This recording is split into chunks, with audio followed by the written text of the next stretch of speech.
Buying from the plug is always an experience, cause unless you're super tight with him, you never know if you're gonna get the leftover oregano Reggie pack he scraped from the bottom of his grinder, or if you lucky and the RNG god smile upon you, you might just get the finest organic grass-fed grass there is on planet Earth. But alas, most plugs keep that quality stuff for only the loyalist of customers or new buyers. For me, it was the latter. It begins with me and the main homie Salamander. We had just gotten home from school on a Friday and had scraped our money together for a night of hitting the Spliffington and playing video games. Now, usually it was Salamander who secured the bag, cause I didn't really have too many connects. Unfortunately, this time he was unable to find the holy saw from his usual catalog of plugs. But we didn't let that discourage us, cause we knew if there is a will, there is a way. So both me and Salamander started hitting up everybody we knew who dabbled with the powers of the green plant, and it wasn't looking too good. Altogether, we wrote about 10 people, half of which just ignored us, and the other half just said they were out. So, as we sat there on the couch, hope dwindling, sadness emerging, and worst of all, no Zaza approaching, we were about to call it a day, when one of the dudes who had initially ignored us sent out a beacon of light.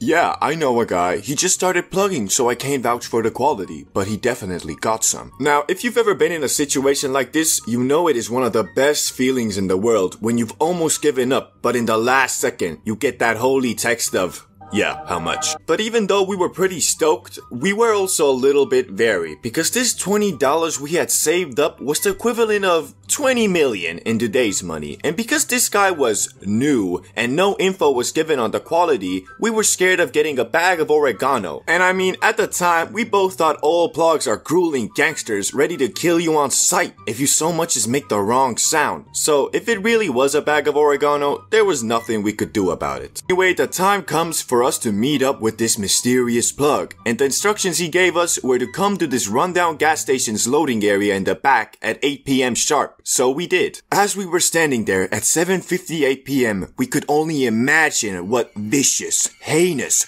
devious killer would come to greet us.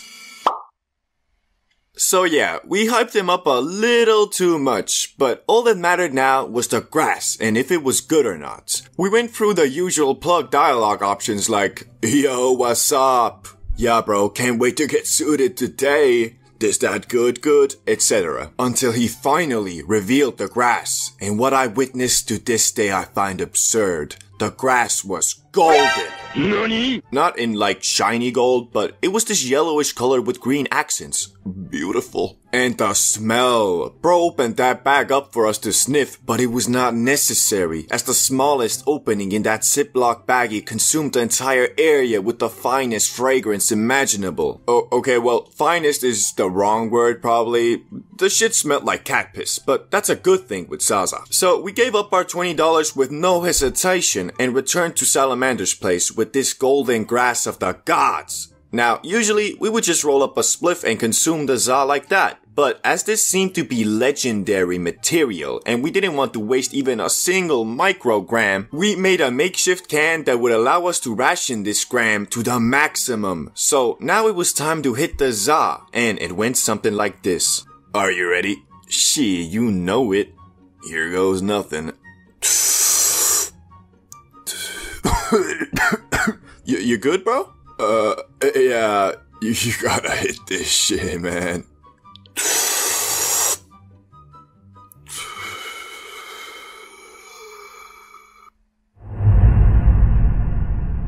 Hey, you good? You good, bro? You hear me? You good? Yeah, man, this is some good stuff. This shit was heavenly. It was not of this world, I swear. Now, I'm not sure if it was because our tolerance was pretty much zero at the time, or it was really grass descending from heaven. Probably a mix of both. But one thing I do know, that was the highest I had ever been up until that point. And well, as we know, when you were really high, you don't remember much the night after. So unfortunately, I don't know exactly what we talked about or what we did, but I do remember that we caught a major case of the Joker's laughing gas cause we found everything hilarious. We were so goddamn high, it took us a solid 20 minutes to navigate the PS4 menu to launch our game of Call of Duty. And when we did launch it, we were cognitively impaired. Felt like the controller was inverted or some shit. But safe to say, that Friday night we were truly blessed by the plug, and we went on to exclusively buy from that guy until he stopped plugging 1 month later. But he will always hold a special place in my heart as the plug of plugs. Mushrooms are a lot like that one friend who is always talking and it kind of annoys you, but at the same time you love him cause you know he's always keeping it real with you. So if you are fiending for a third eye awakening on some Dragon Ball Super shit, you better be ready for the Shroomy Shrooms to take you through the depths of your unconscious, where it will dig out and highlight questions about your very fabric of existence, like, who am I? Why are we here?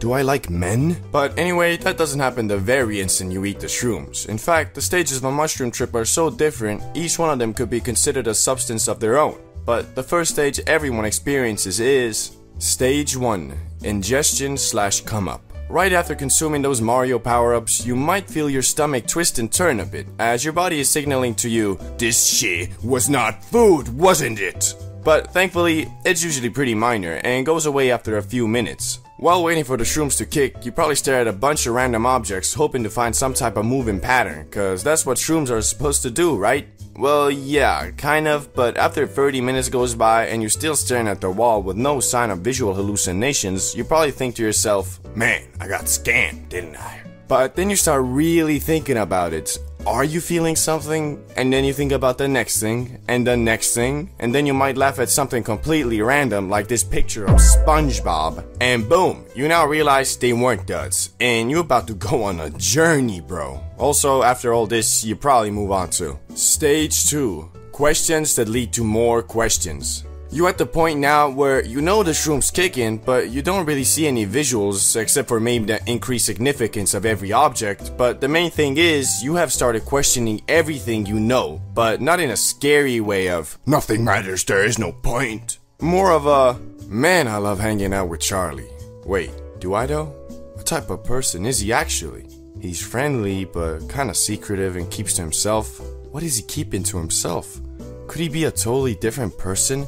Am I becoming a better person by hanging out with him? What is going on? So yeah, this stage can be very eye-opening to some, especially if you're the type of person to hang on to problems and worries instead of facing them. Because however hard you try not to think about something, the shrooms won't let you. And although it might seem like that's a bad thing, it's actually not. And you should treat this time of the trip to pinpoint the main questions you would like to receive some type of answers to by the end. Because soon after, you're gonna go to Stage 3.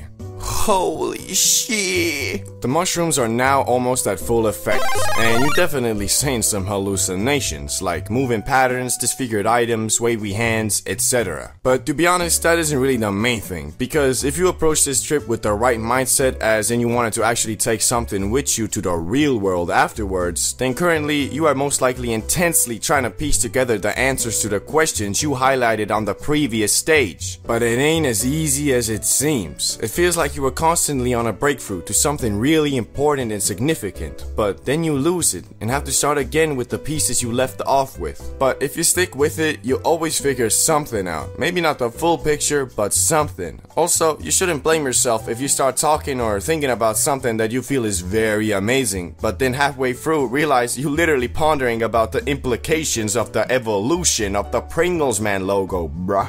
But not to worry, that's the beauty of shrooms. They make you think about everything on a deeper level, and if you can find the correct things to think about through the clutter of Matrix conspiracy theories, you'll still emerge victorious. Speaking about emerging, the next stage is Stage 4. The slow come down. You are now slowly coming down from the shrooms, which is indicated by the fact you don't see as many trippy patterns anymore, but also you're more realistic in your thoughts as well. Also, at this point, you probably aren't bouncing from thought to thought as much anymore and have chosen a definitive couple of things to think about. And with those things, you will find answers, but also a lot of new questions, which can be frustrating, well, until you get to the next and final stage. Stage 5.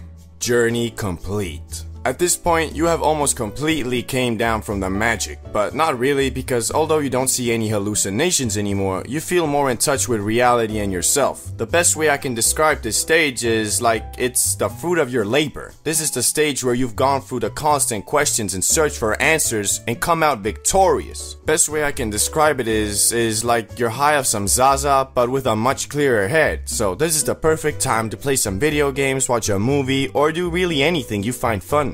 Mushrooms. They are famous for their mindset-changing properties, but to me, they have always just been a funny fungus that makes you see stuff. Until the day me and my brother decided to do something this bearded guy called the heroic dose. And well, I can now confidently say that Mario is one crazy-ass motherfucker. Oh my god! The journey began in Amsterdam, like always, where we were going to hopefully enjoy our time in DEF CON 1, a festival so big these dudes made their own currency and segregated the population like the freaking pyramid system. Anyway, because this rager was 4 days long and we thought it would be cool to do something besides grass and drank for the whole time, we paddled our butts to a smart shop where, well, you guessed it, they sold mushrooms. But this time it was different. You see, a year ago, me and my brother did them for the first time, and because of that, we're extra cautious about the size of the portion, which led to us taking too little to truly call it a trip. We did end up mixing that shit with grass though, and it freaking blew our minds. That story is on the top right corner right now. But anyway, this time we were looking for the true experience, the type of shit that will have you questioning your very fabric of existence, cause well, we just built different like that. So as we were googling the right amount 200-pound behemoth should take to get the full experience, we stumbled upon this video of this YouTube scientist talking about what he called the heroic dose. After dividing the 10 with a 5 and multiplying that with a 69, we came to the scientific conclusion, we gotta eat a shit ton of mushrooms. And for that, we had to buy a ton. So we ended up purchasing 1 mega pack of truffles each, which is already considered a lot, but we also bought 1 extra that we were going to split to make it a ultra trip. Now, unfortunately, these truffles weren't allowed in the premises of DEF CON 1, so we did the only logical thing and hid them in the woods surrounding the festival area, which is important because this would end up making our journey 10 times more difficult. Anyway, 2 days went by of just chilling when we finally felt comfortable enough in our accommodation to decide, let's go get those goddamn mushrooms. And with that, we started our 10-mile hike to secure them things. To be fair, it was our own stupidity that led us to walking 10 miles instead of 1 because, well, you know, we Gen Z at the end of the day and we don't know how to read no damn map. But regardless, we powered through with only our clothes, DEF CON wristband, and our trustworthy flip-flops. And thankfully, no one had stolen our hidden stash, so now like a pair of wild animals, we demolished those shroomy looking like Mike Tyson on Impulsive for the next 3 minutes. Once we got that done, we walked back to the festival with the intention of going back to our tent. But unfortunately, having walked 10 miles in flip-flops in the scorching sun, once we saw 2 hammocks under the shade of a tree, we folded like a Nintendo DS and laid down and waited for what was to come. And at about the 30-minute mark, I felt the first bit of kick, indicated by the prolonged interest in this random guy who walked past us with red shades and a Swiss flag worn like a cape. I sat on that hammock wondering, where is that guy going to? What's like his story? Is he a good guy or is he a bad guy? If he's a bad guy and he's about to do something villainous, I could have stopped him.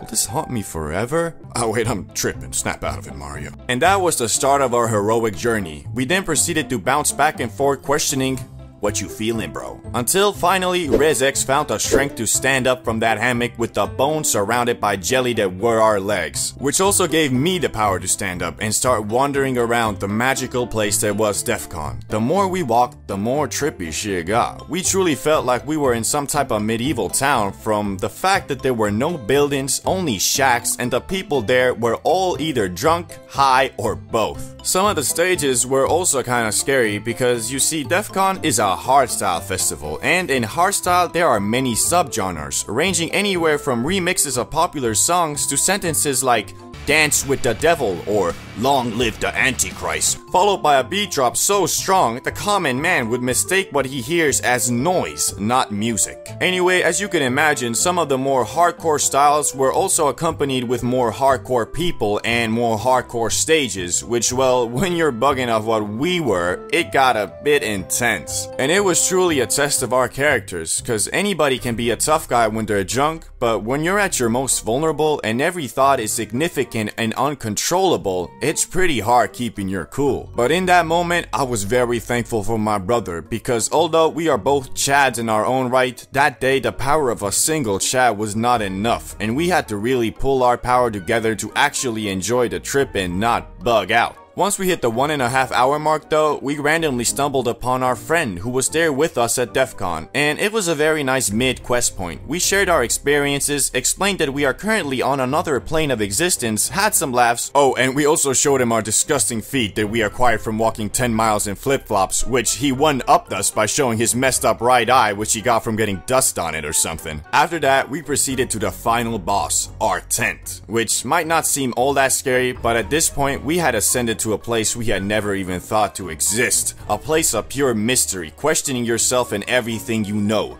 The peak. Unfortunately, I can't really talk about most of the stuff we discussed because it was some real deep shit. But I will say it was one of the toughest experiences I've had. It was scorching hot, we were 1,000 miles from home, and we were just not in the correct dimension, bro. Coupled with the fact the tent was damn orange and illuminated everything to look like Donald Trump's tan. And bro, the moving patterns, they were endless. But at the end of it, we walked away with a lot of knowledge about ourselves and broke barriers in our minds we didn't know were there. So this heroic dose, just like the name suggests, is only for people who are courageous and strong enough to withstand it, because this was no easy smoke grass and play Xbox trip. This was a full-on journey. I'd even go as far to say this was, or at least felt like, a main storyline quest in our lives, which after completion we really did feel accomplished that we endured. So yesterday I was packing myself a big ol' hit as per usual and thought to myself, man, I'm really hitting this out from this wacky silicone machine crafted laboratory grade piece. Like, what happened to the Apple BONG, the can BONG, the good old spliff? And so today I'm coming at you with the 5 levels of smoking grass and how your equipment to do so evolves, along with your mindset and shit. Starting with level 1, the noob. This is the level where you still think the Za is some type of magical space unicorn shit, cause well, you've never done it, but your friends say it's crazy. So one day, you and the boys hear of a dude called Dragon selling grass in the school bathroom, so you band your money together and go acquire the grass. Once obtained and a safe area found, your friends are like, how are we gonna smoke this? Which, depending on where you're at, you're gonna end up either with a crappily handcrafted spliff or an aluminium can with holes in it. Whichever one you choose, you're gonna get faded in a hole that night and either fly with the happy space unicorns or get tortured by thoughts like, I hope my mom doesn't call me right now. Is this ever gonna wear off? Was 9/11 an inside job? And if your first experience was the latter, then you probably didn't advance to the next level, at least for a while. But if you had a fun old time and continued to smoke up with your buddies, at some point you'll find yourself at level 2. Why does she always make my throat burn? After a while of smoking the Za from spliffs or from some shitty Mountain Dew can, you finally think to yourself, maybe I should invest in something that makes it so my throat doesn't want to eat itself inside out every time I take a hit. So you go online and buy the cheapest BONG you can find. Excited to use your new acquired technology, you invite your friends over and get faded in a hole yet again. But it's different this time, because the BONG doesn't destroy your throat as much. You can actually kinda take consecutive hits, so being the genius you are, you do that and ascend into Yodi Land for the first time. After the ascension, you begin to wonder though, how high can a mortal man truly be? Which the answers to those questions are still a ways away, but after a quick Google search of how to get more high, you discover something called the Gravity BONG, and soon after go into level 3, the Zaza Man.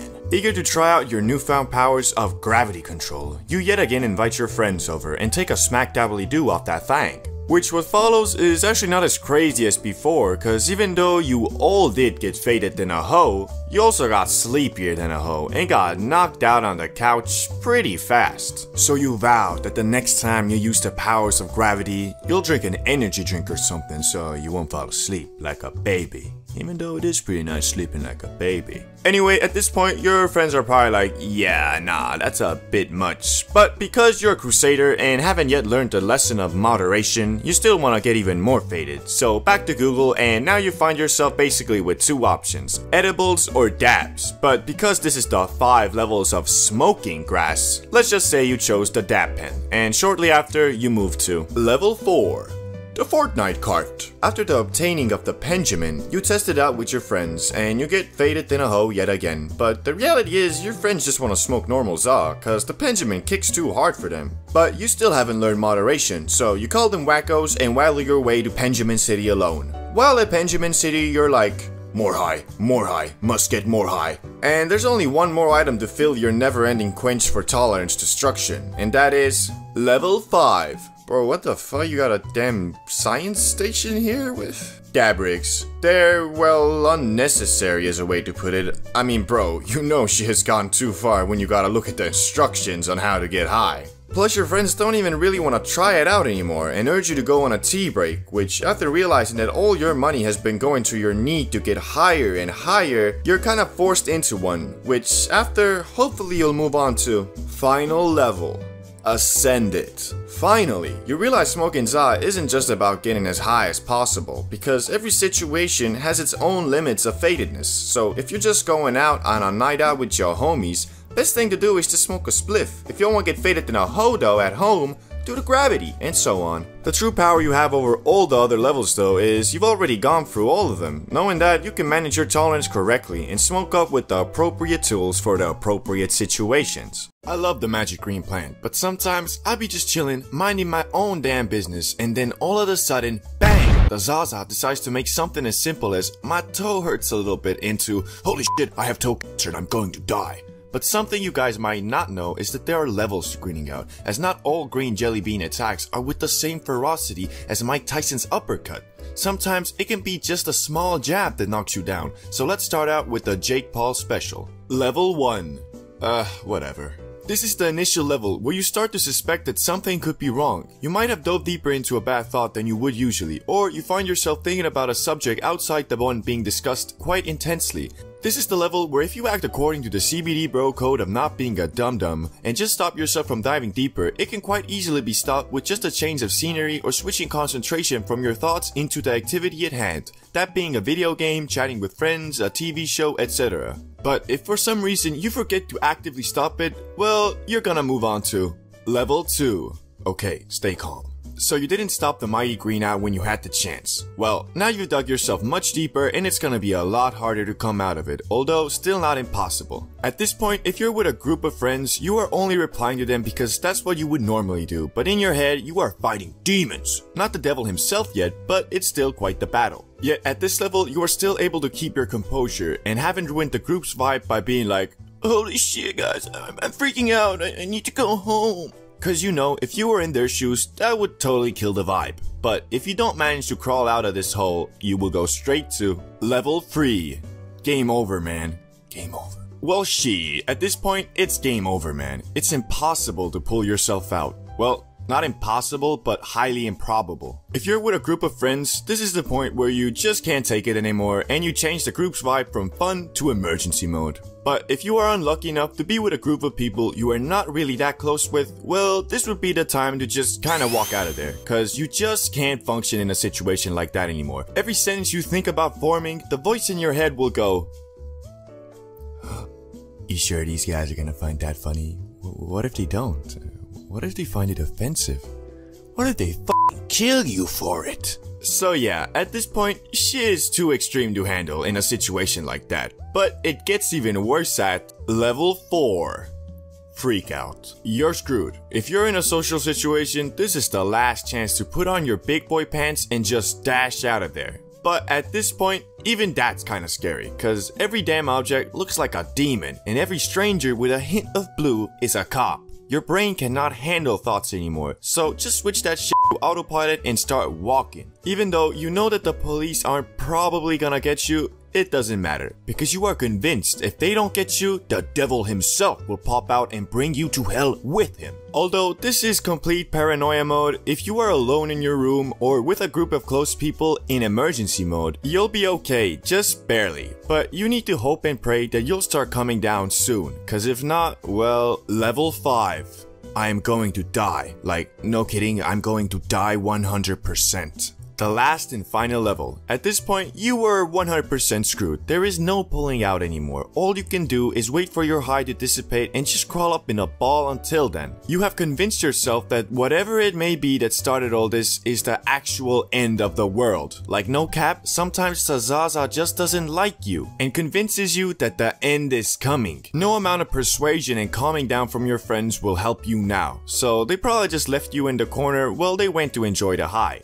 Only thing you can do is drink water and run around to sweat the THC from your system. And if you're lucky, you might make it back to Yodiland before the day is over. Until then, it's the trenches for you. The Wake and Bake is a legendary art form created by humans of the highest intellect. The act of waking from one slumber and immediately entering into Yodiland is a sacred practice known only to the chillest of creatures. There has been a lot of controversy in the meaning of Wake and Bake. Some say it can only truly be called the holy practice if one smokes up immediately after awakening from dreamland. Others, including myself, believe it is not necessary to sleep next to your crusty last cleaned in 2007 smelling like a rotting can of tuna ass piece of glass. Cause I don't know about you, but personally I like to start my mornings off with something nice, like a coffee or some bacon and eggs. Not the taste of water in my mouth whilst coughing my lungs out. I believe a true connoisseur won't partake in such barbaric activities and will at least put some pants on before smoking that doozy. Now, if you ever participated in the Wake and Bake, you will know that it hits differently than, let's say, an evening bake, but only if you got the whole day free, cause the Zaza will amplify your excitement for the coming day, or until you eat breakfast and pass out on your bed. Back in summer, I used to bake after the wake quite a bit. It was always really nice to just go outside to the warm sun while smoking that morning pack. And bro, don't get me started on those breakfast munchies. I'm usually the guy to only drink coffee or something for breakfast, but that early morning grass gets me on that Nicocado avocado pack, I swear. Bro, how much are you going to eat?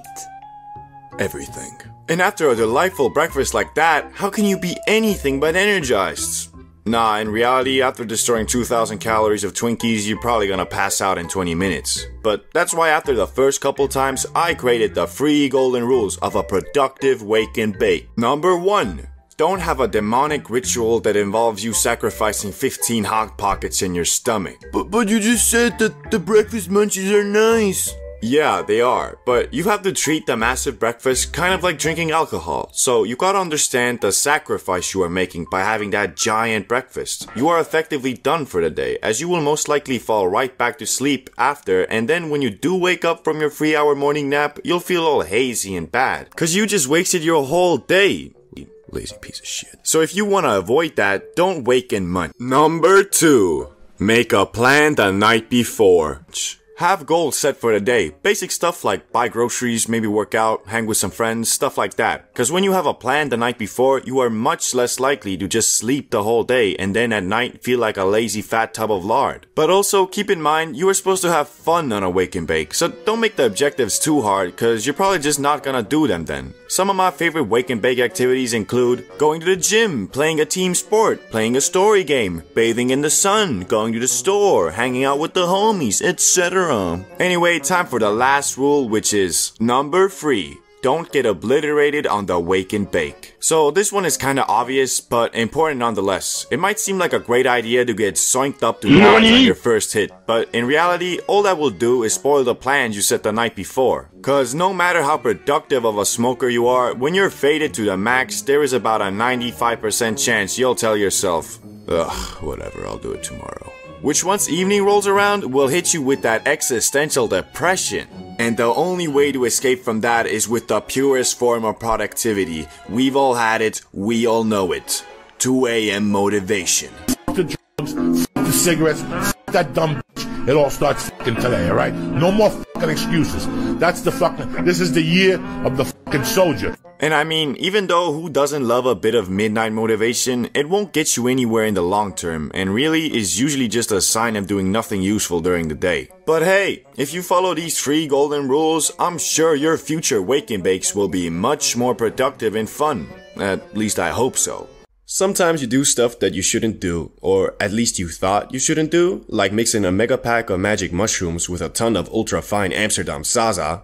But I'll be damned if I was gonna give up on my one chance of pushing the limits of wonder and end up being some grumpy old man talking about what could have been when I was your age. Shut up, Grandpa. When you was my age, you was a scarf knitting, romance watching, Toyota Prius driving, zero hoes getting pussy. Now shut up and give me my $20 birthday money, you fool. Anyway, so it begins with me and my brother in Amsterdam, yet again. It's our last day there and we're looking to end this trip off with a bang.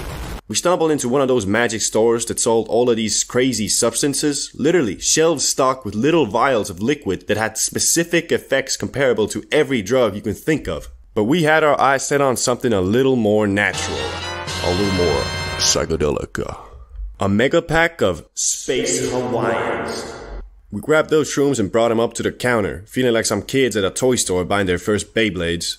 So, how much should we take? All of it? What's the trip like? Cool. Anything else we should know?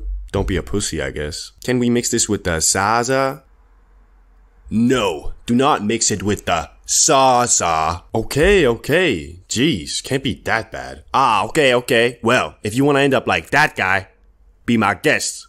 But no, you were warned. So anyway, we got the shrooms and left the store, but after what that guy said, I was low-key scared of these things, and on our way to the hotel, I started googling like a machine, reading every forum post about mixing shrooms and weed, and well, I'd say about 80% said not to do it, but man, the other 20% were hyping it up like crazy, saying that it was the coolest experience they've ever had, and how you become one with the universe or some shit. We got to the hotel and instantly downed those Space Hawaiians, and started waiting for it to kick. Hey, is it hitting it? Nah, not yet. You feel anything? Nah, still nothing. Then bang! Bruh, I'm feeling it. Yeah, boy. We started doing the usual mushroom things, like looking at stuff, thinking about stuff, talking about stuff. But after a while, we got the genius idea to go to the red light district. If you don't know what that is, well, it's pretty much a street full of sex workers lined up trying to get you to come pay for that sloppy toppy 5,000. We went outside and brought our massive joint with us and started walking to where the hoes at, literally, and start puffing that hash. Mind that we are already completely shroomed up, so I'm a little worried about what this gonna do to us. It's either gonna be cool as fuck or not so cool. So by the time we arrived at our destination, we had smoked that spliff to non-existence, and man, I was high. I was so high that I thought I was in a fucking cartoon. Like actually, the world didn't look how it usually looked. I felt like me and my brother were pretty much aliens walking among these local people trying to fit in. The building seemed tilted and people's faces were blurry to me, but thankfully that didn't freak me out because I was just so amazed of how goddamn soinked I was. At some point, I started really feeling my brain, like not just a piece of meat in my skull, but the neurons that were constantly firing off. Meaning if I thought about moving my hand, I could feel my brain sending out the signal and how the electric pulse traveled through my body into my hand. So basically what I'm saying is, I felt like I was actually controlling this giant piece of meat that is my body like a goddamn mech suit. Anyway, what made this whole experience so trippy was the things we saw. The sex workers in the district were sitting or standing right behind these big windows and always had a red light to signal that they're here for business. But they seemed more like dolls than humans. They all looked the same. Giant fake lips, face painted with tons of makeup, and these skimpy ass dresses. Not gonna lie bro, it was low key freaking us out. Cause every time you walked past one of them, they looked at you, staring with those dull eyes, waiting for you to come closer so they can suck out your soul. Nah, they don't actually do that, but you know, that's the type of stuff you might believe if you mix cannabis with shrooms. We ended up walking around for like 1.5 hours until we got tired and went back to the hotel. But bro, those 1.5 hours, I swear, I was not on planet Earth. That mixture must have teleported me to the amazing world of Gumball universe or some shit, cause no way the things I felt and saw were of this world. But overall, we didn't freak out or have a bad trip or anything, so I'd rate this trip a 10 out of 10. Cause we had no issues really. After getting back to the hotel, we had the usual munchies and sleepiness. So really, that kush helped us out. Cause my experience with shrooms until this point was they don't let you sleep. But thanks to that fine natural grass, I slept like a baby. Vaping versus smoking. Both activities extremely similar to the naked eye, yet in reality, these lung-destroying practices are quite different. The same way smoking za used to be a very niche thing, mostly done by hippies in the 1960s to 1970s, so was vaping in the 2000s to early 2010s. Yet both smoking and vaping slowly but surely took over the world, to where nowadays you'll be walking down the street and see a dude puffing on a strawberry ice guacamole stick on one side, and on the other see a bunch of college kids sitting on a bench eye squinting like they got hit with a flashbang, holding the Teenage Mutant Ninja card screaming blinker. And although a lot of times a vapor can also be a smoker and the other way around, I'm here to try and figure out which one of these practices is definitively superior to the other, so you can once and for all say to the opposing faction, at least I don't vape,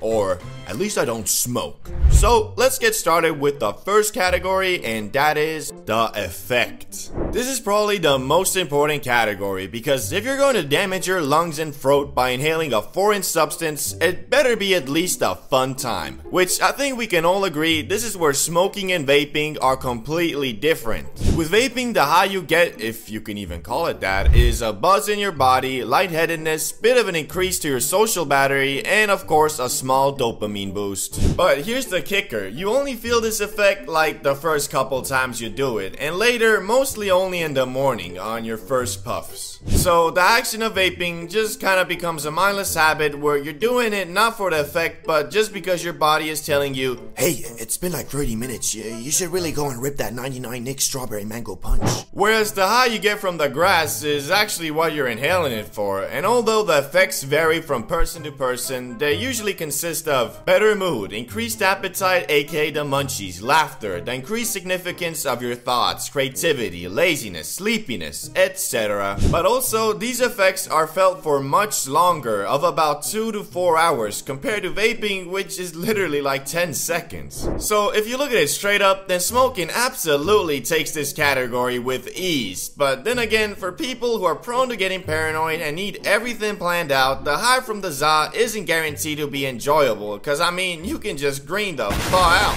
Whereas with vaping, you can't really get a bad trip, cause I mean, there is no trip. You're just sitting puffing on your mango stick doing whatever you're doing. But all in all, I'ma still go with the za on this one. So 1-0 smoking. Now let's look at the cost. Whether you want to inhale Chinese sweatshop chemicals that taste like strawberries or the devil's lettuce, it's gonna cost you. But the question is, which one is more expensive at every level of consumption? Well, let's look at it. Level 1 for vapors would be you just buy a dispo every week or so, which comes out to about $20 to $40 a month. And level 1 for smokers, I'd say it's about the same if you just blaze up on the weekends. So far, they're tight on cost, but now if you move up to level 2, which I think for vaping, it now indicates you're addicted and spending anywhere between $80 to $100 on dispos a month. For the za, level 2 would be smoking up once or twice every night at the end of your day, which although you're technically smoking every day, I don't think you'll be spending more than $100 a month.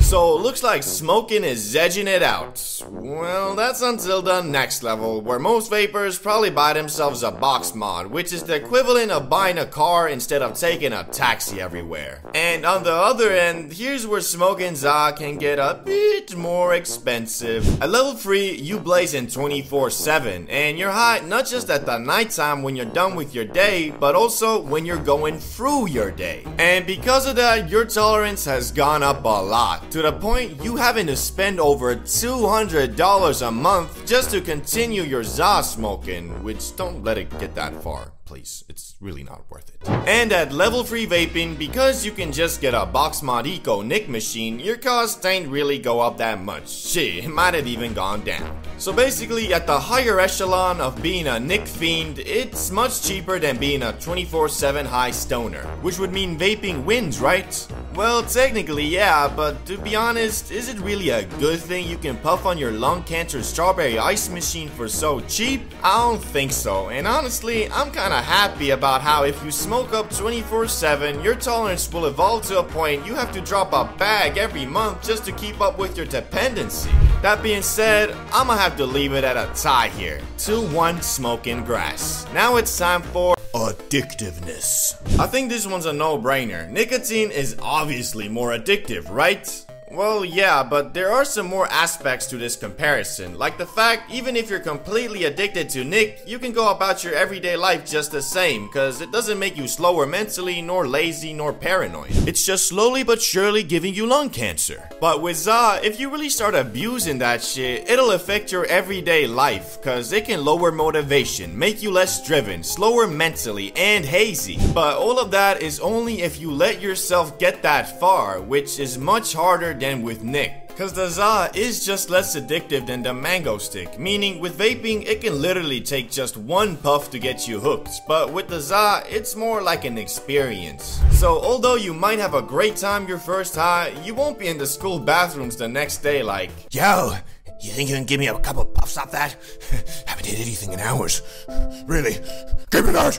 Okay, it's not that bad, but be wary. Nicotine fiends. They'll do anything for a puff off that elf bar. For real. Anyway, this point goes to the grass yet again, because of its much less addictive nature. 3-1 smoking. But maybe this next category will ignite a comeback for vaping. Availability. Nick sticks are sold everywhere, from gas stations to smoke shops to shit, some grocery stores. And on the other hand, the Zaza, if you're in the United States, where let's be honest, you probably are, you can get them at dispensaries or your local Pablo Escobar, the plug. Which unfortunately, dispensaries are more of a luxury that only legal state citizens in the US are afforded, and for the rest of us, we have to deal with the lawless, sometimes sleazy creatures called plugs. I mean, for real, why the fuck do I, a law-abiding citizen, have to deal with criminals on a weekly basis just because I wanna relax and eat some double-stuffed Oreos on a Friday night? But if I wanna get shit-faced drunk and go outside with the homies committing 3 counts of disrupting the peace, 4 counts of destruction of public property, and 58 counts of, Yo, what's that guy looking at? He got a problem?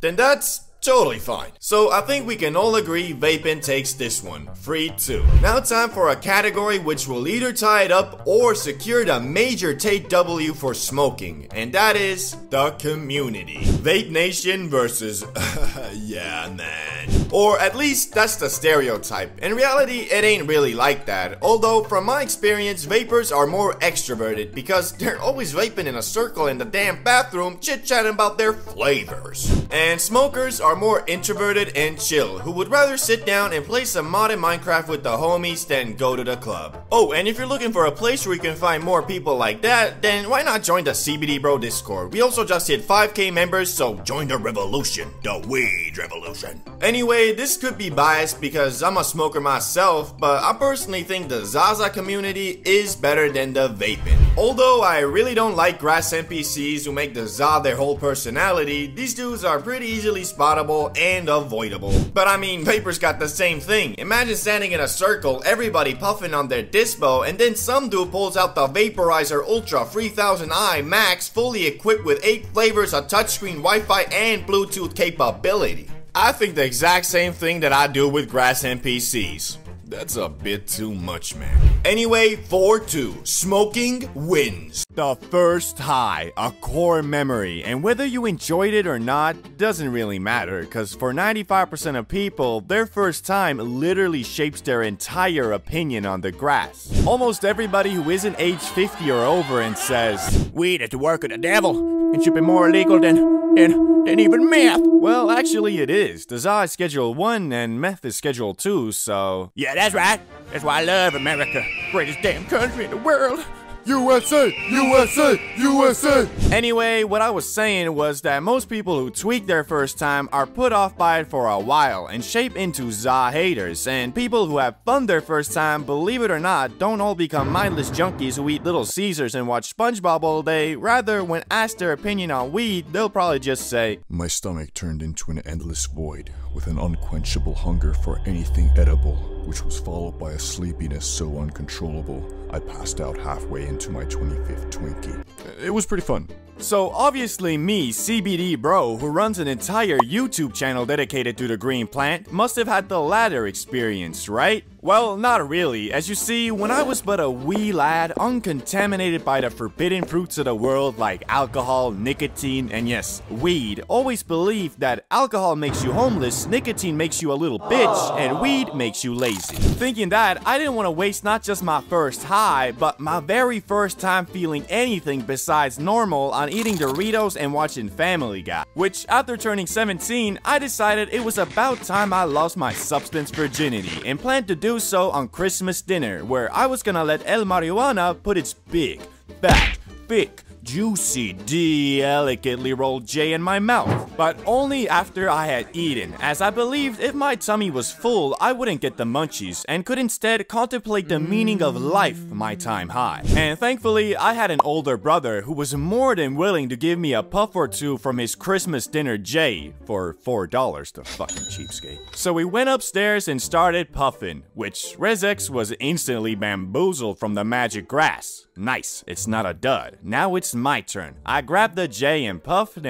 until I could puff no more. And the result was, I didn't feel a damn thing. Still had to pay the $4 though. Fucking bullshit. Anyway, as we went through the day, I got increasingly more jealous of my brother, who by his words was fried AF. I was beginning to think maybe I'm immune to getting high, which after telling my brother this theory, he concluded that I'm stupid and just didn't inhale the za in my lungs, and so generously told me to follow him upstairs, where he gave me a couple more puffs for an extra $4, the damn venture capitalist. As I was smoking away, keeping in mind to inhale it all the way down to my lungs, I still wasn't feeling anything, and my hopes of getting fried AF were beginning to look more like a distant dream. When I finished puffing, I sat down at the computer to look at some of those watch while high videos, and my brother asked me, "So, do you feel anything now?" "No, I don't."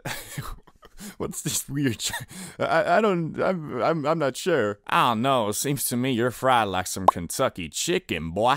I was indeed fried, and incredibly so. Although I didn't smoke a ton, my body had never experienced anything besides a sugar rush and maybe a caffeine kick. So as I was watching this watch while you're high video, I was laughing at everything and was tripping the fuck out. But not in a bad way, it was freaking amazing. Being high was what I always imagined it to be until... bloop. I'm sober again. Yeah, you heard right. My first high lasted like 30 seconds, and in an instant, I was back to normal, which I don't know why. Even to this day, when I tell people about this, nobody can relate because no one has experienced this phenomenon. But since I'm a scientist, I have developed a super duper concrete theory backed by quantum mechanics and the late great Stephen Hawking on my experience, and overall the reason why a lot of people who smoke their first time don't feel anything. I theorize that all humans have a natural block against foreign substances, a wall per se, and when an individual inhales za, the particles act kind of like micromissiles targeting your cannabinoid receptors. For the people whose defensive wall is strong enough, it will stop all perpetrators attempting to infiltrate your brain. But this wall isn't regeneratable, so if the micromissiles fail to get you fried at first, the next time they'll have an easier time against your already damaged wall of defense. Now, I bet you're thinking to yourself, this mofo been smoking too much of that Einstein pack. And to you, I say maybe, but also I have practical proof of this theory. I used to be a pro baller, and one day me and a couple hooper friends who all have great immune systems and therefore probably good za defensive walls decided to smoke up, and to my buddies, it was their first time. Once we lit the J and passed it around, I made sure to tell everybody to inhale the smoke in their lungs, which I'm pretty sure they all did, but still, I was the only one who got high, cause it wasn't my first time. But when I smoked up with some of my non-athlete first-timer friends, they all got high like normal. So, conclusion, defensive saw wall is a real thing and I stand by my theory. Anyway, although that was my first time feeling high, I wouldn't call it my first high because it only lasted for half a minute. My first real high experience was something even more memorable and etched to my brain until I die. A couple weeks after the last incident, me and Riz X decided it was about damn time I actually felt the true loving touch of the Mary Jane. And this time, instead of having only scraps of za, we bought a whole gram to hopefully destroy my highly speculative za wall. I think it's real. Also, at this time, we were obsessed with freestyle rapping, so we decided the plan of action was to smoke up, eat candy, and rap battle to copyright-free beats while recording it, so we could listen to our unreleased tracks in the morning. Since our parents were away for the night, we got the whole apartment to ourselves, and planned on rolling 2 J's, both containing 0.5 G. Since we were petrified at the thought of getting caught blazing, instead of being sensible and smoking the J's near a window and just blowing the smoke out, we put our jackets on and walked 500 feet away from the apartment to light up,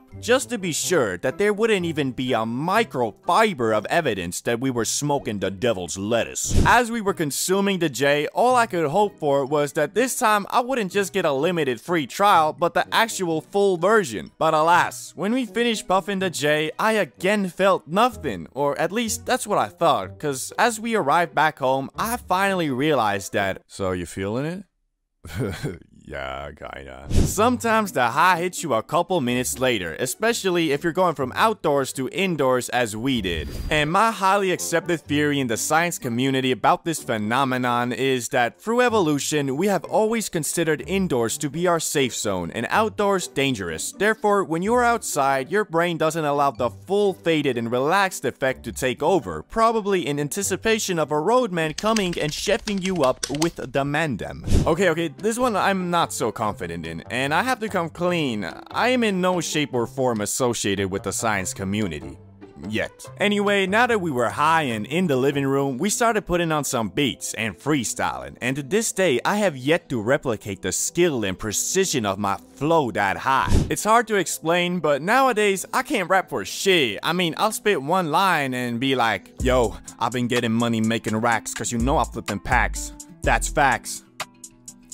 Yeah, that's it. Basically, I run out of rhymes pretty fast, but that day, I did not. In fact, even when my brain had nothing to say, my mouth rapped it for me. I turned into a freestyling robot and became dead sure that I was gonna make it out by dropping a mixtape and becoming a famous rapper. Until we listened to the recording in the morning and realized, yo, flowing on the go. Your girl, she a hoe, making money dancing with a pole. My girl making dough while doing lines of blow. Cause we in the penthouse, baby, living life, and that's for show. Yeah, I'll try YouTube instead. What's crazy though is that after that, I was never able to replicate the auto rapping again, so my rap career never flowered, but who knows, maybe I'll try to convert this channel into lyric videos and shitposting, all while steadily alienating my audience and killing my channel.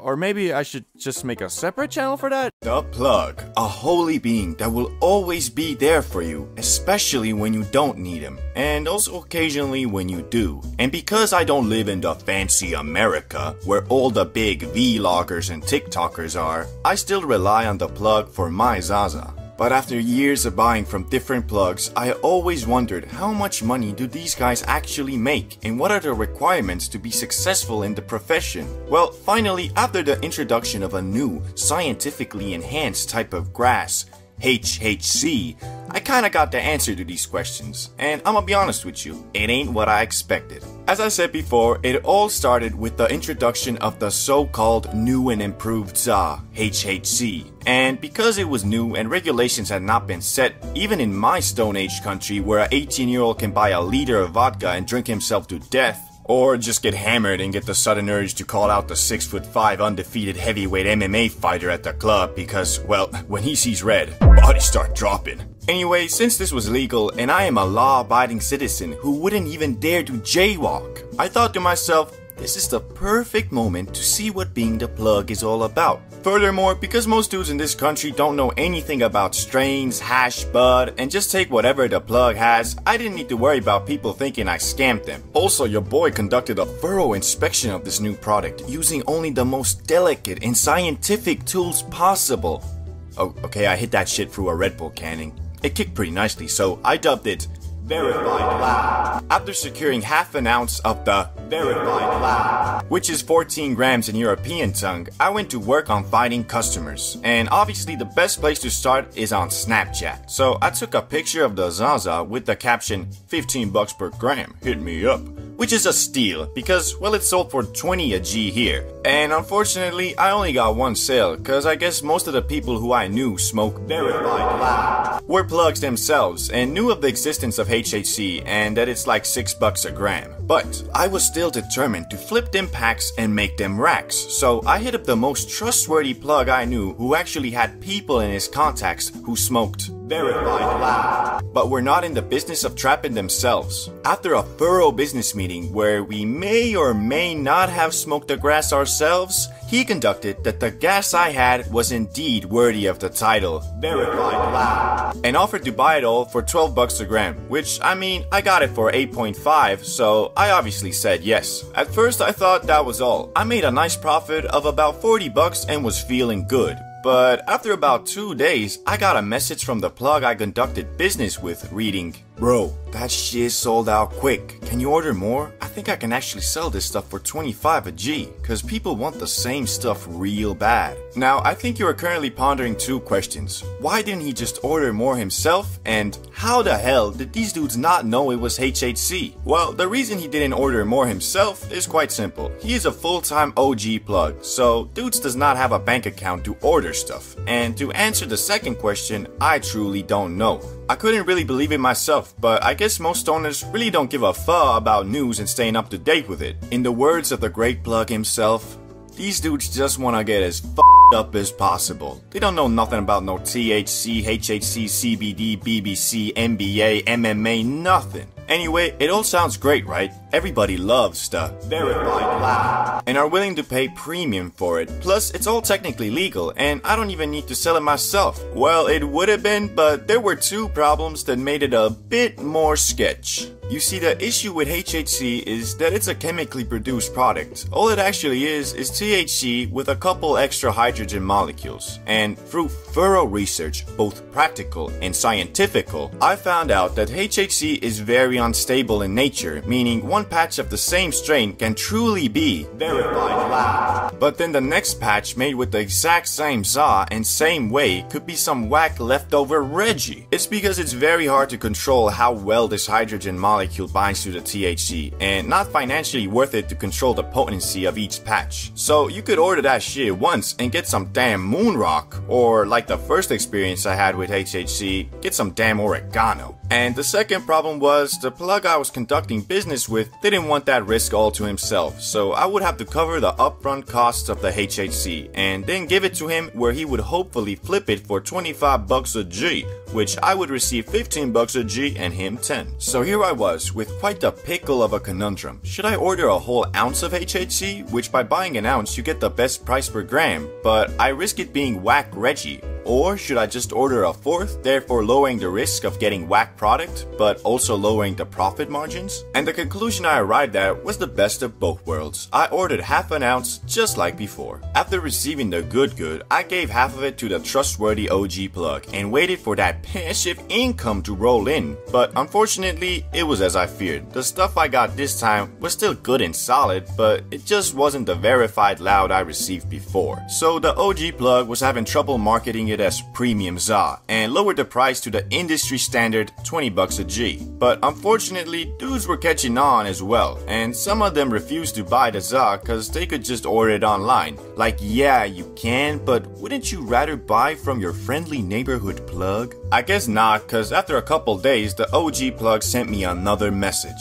Yo, this stuff ain't moving like before, and people catching on about the origins. I have half of the stuff left. If you want, I'll buy it out for 10 bucks a G, or just return it to you. Which I hesitantly chose the first option, so I had him just buy it out. Yet there was still the issue of the 7 Gs or so I had left, which I initially planned on flipping, but was unfortunately unable to, cause mofos knew I got that shit for pennies compared to the asking price. So I did as old plugs would do and dubbed the leftover HHC as my personal stash. and just started blazing my own product, which was kinda stupid in hindsight because a couple weeks after, HHC was illegalized, as we all knew it would be, and became a rarity in the za industry. Which mofos started flipping that shit for 30 bucks a G, like goddamn, it ain't even that different from normal za. Anyway, by the end of it all, I made a bit under $100 in profit, or in another metric, about 10 G's of za, which I smoked myself. So really the conclusion to my plugging experience was I got free grass, which was a bit underwhelming cause I was hoping to become the local Pablo Escobar, if you know what I mean.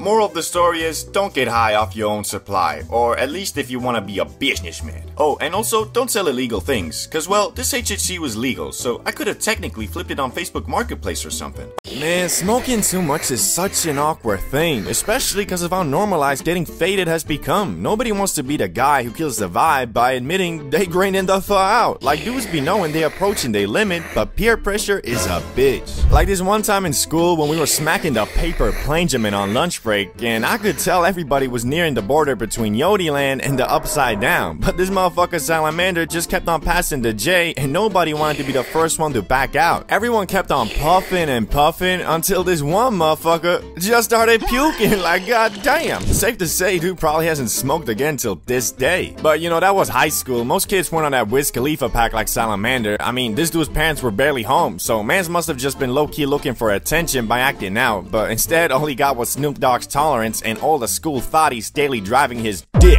Some of you might not even know what it feels like when you smoke too much though. Shit, I know I didn't. My dumbass always just concluded that the stuff was laced, which looking back at it now makes me feel like a dinglebop for real. I mean, how you gonna smoke way more than you usually do in a situation you're not super comfortable in and then blame it on the weed? It's like a drunk driver suing an alcohol brand for making him unable to drive straight. Shit, it's like going to the store and buying too much food and then blaming the cashier for not stopping you. Like, bro, it's not on Jimmy the Plug God. Dudes is probably smoking the same stuff as we speak. And yeah, I know sometimes it could actually be laced, but what does telling yourself that help? Like, wouldn't it be better to believe it's not and your brain is just tweaking? Then you could maybe, you know, calm yourself down. Unlike when you've convinced yourself the Plug is a fucking supervillain going around giving his customers schizophrenia. Like, goddamn son, someone's gotta like the bat signal for real. But shit, I'm out here preaching like I ain't done this myself. Back when I was younger, I did green out a couple times, but since then, I have developed rules I follow to avoid this at all costs. Like, for example, first rule, you don't always gotta get obliviated, bruh.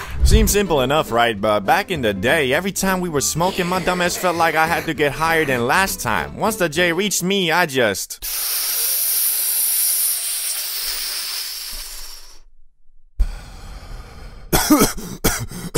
Thanks, bro. You guys got another one?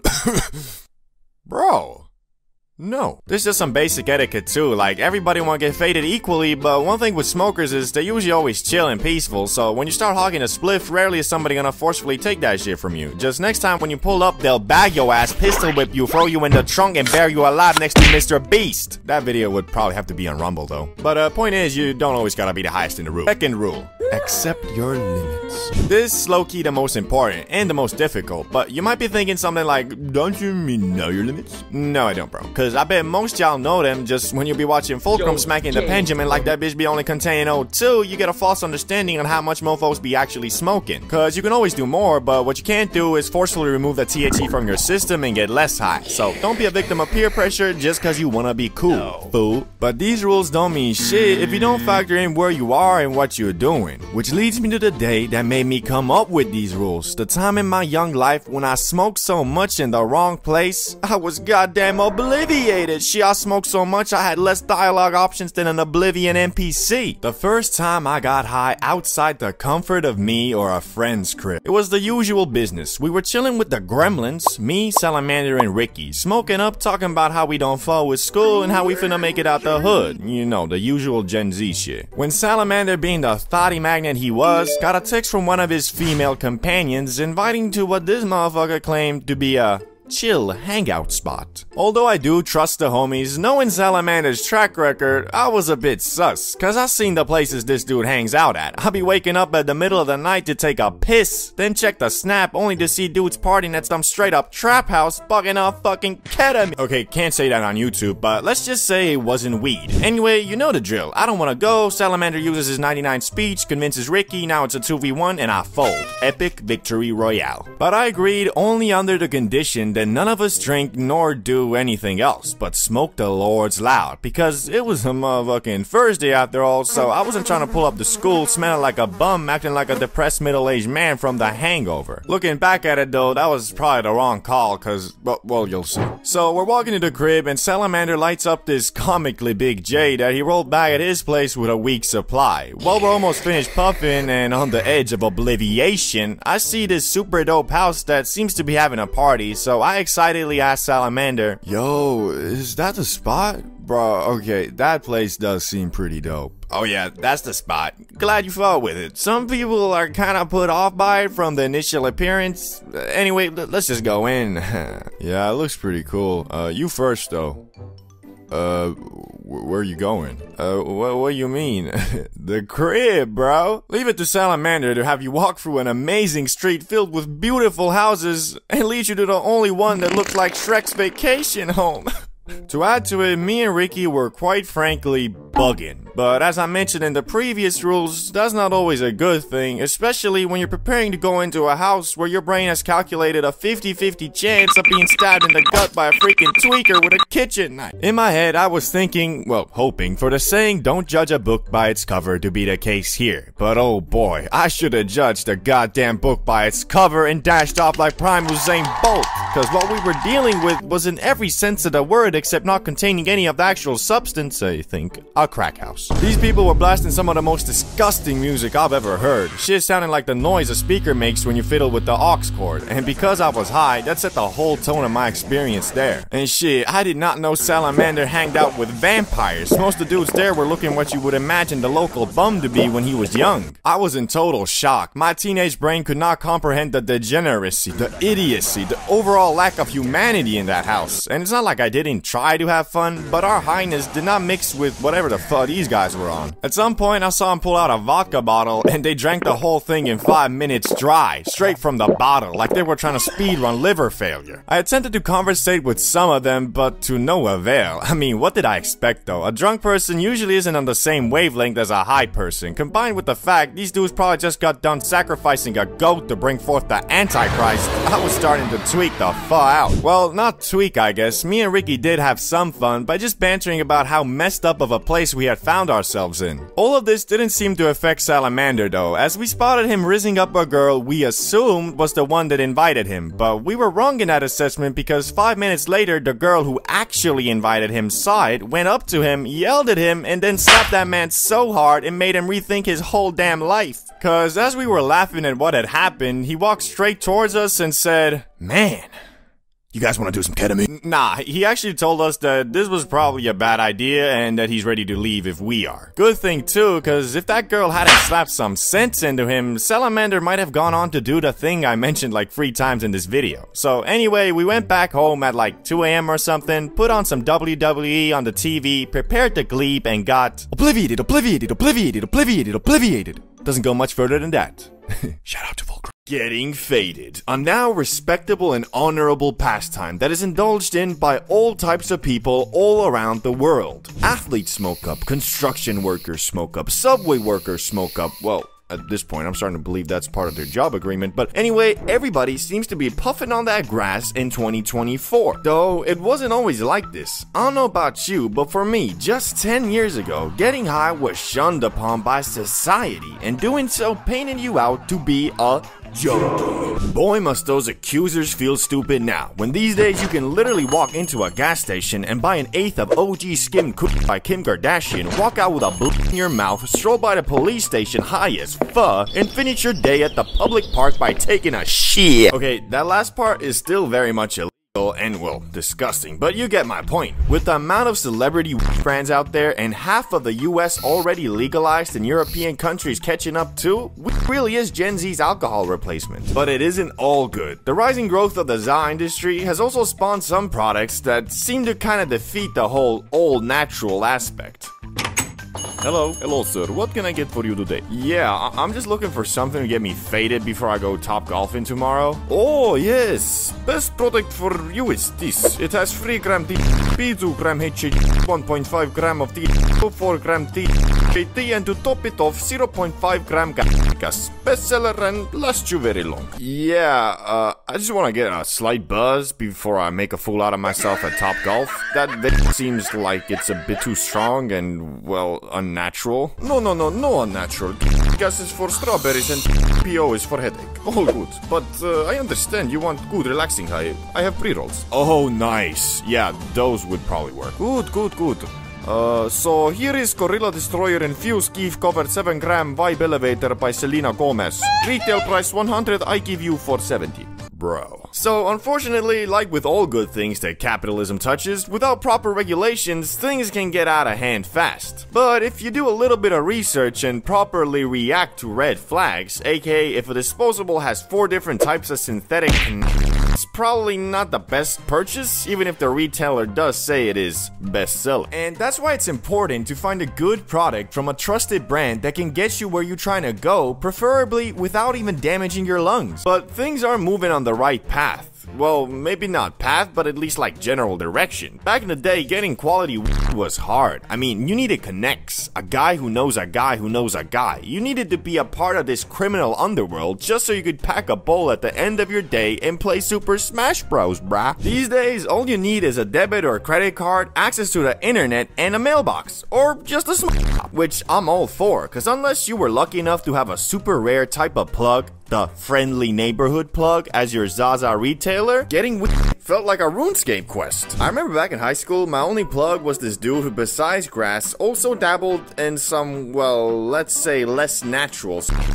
And even though I never gave him any reason to suspect that I would be interested in buying his pure that didn't stop him from trying to upsell me every chance he got. What's up, man? What's good? Here's the egg you requested. Thanks. Can you let me out now? Sure, but first, try out my new product. It's called Fanta. What's that? It's like a new strain? Nah. It's Fanta. It's Fanta. What are you doing? Oh, don't mind me. I'm just calling the cops on our town's first supervillain, you scumbag. Like, what's hard to understand? I just want the za. Please stop trying to get me hooked on your South American products, bro. But it isn't all good now either. If you're in a non-legalized state or country, you'll mostly get your za from online or shops, which finding a good, reputable, non-overpriced shop is like trying to find a needle in a haystack. Shut up, do not.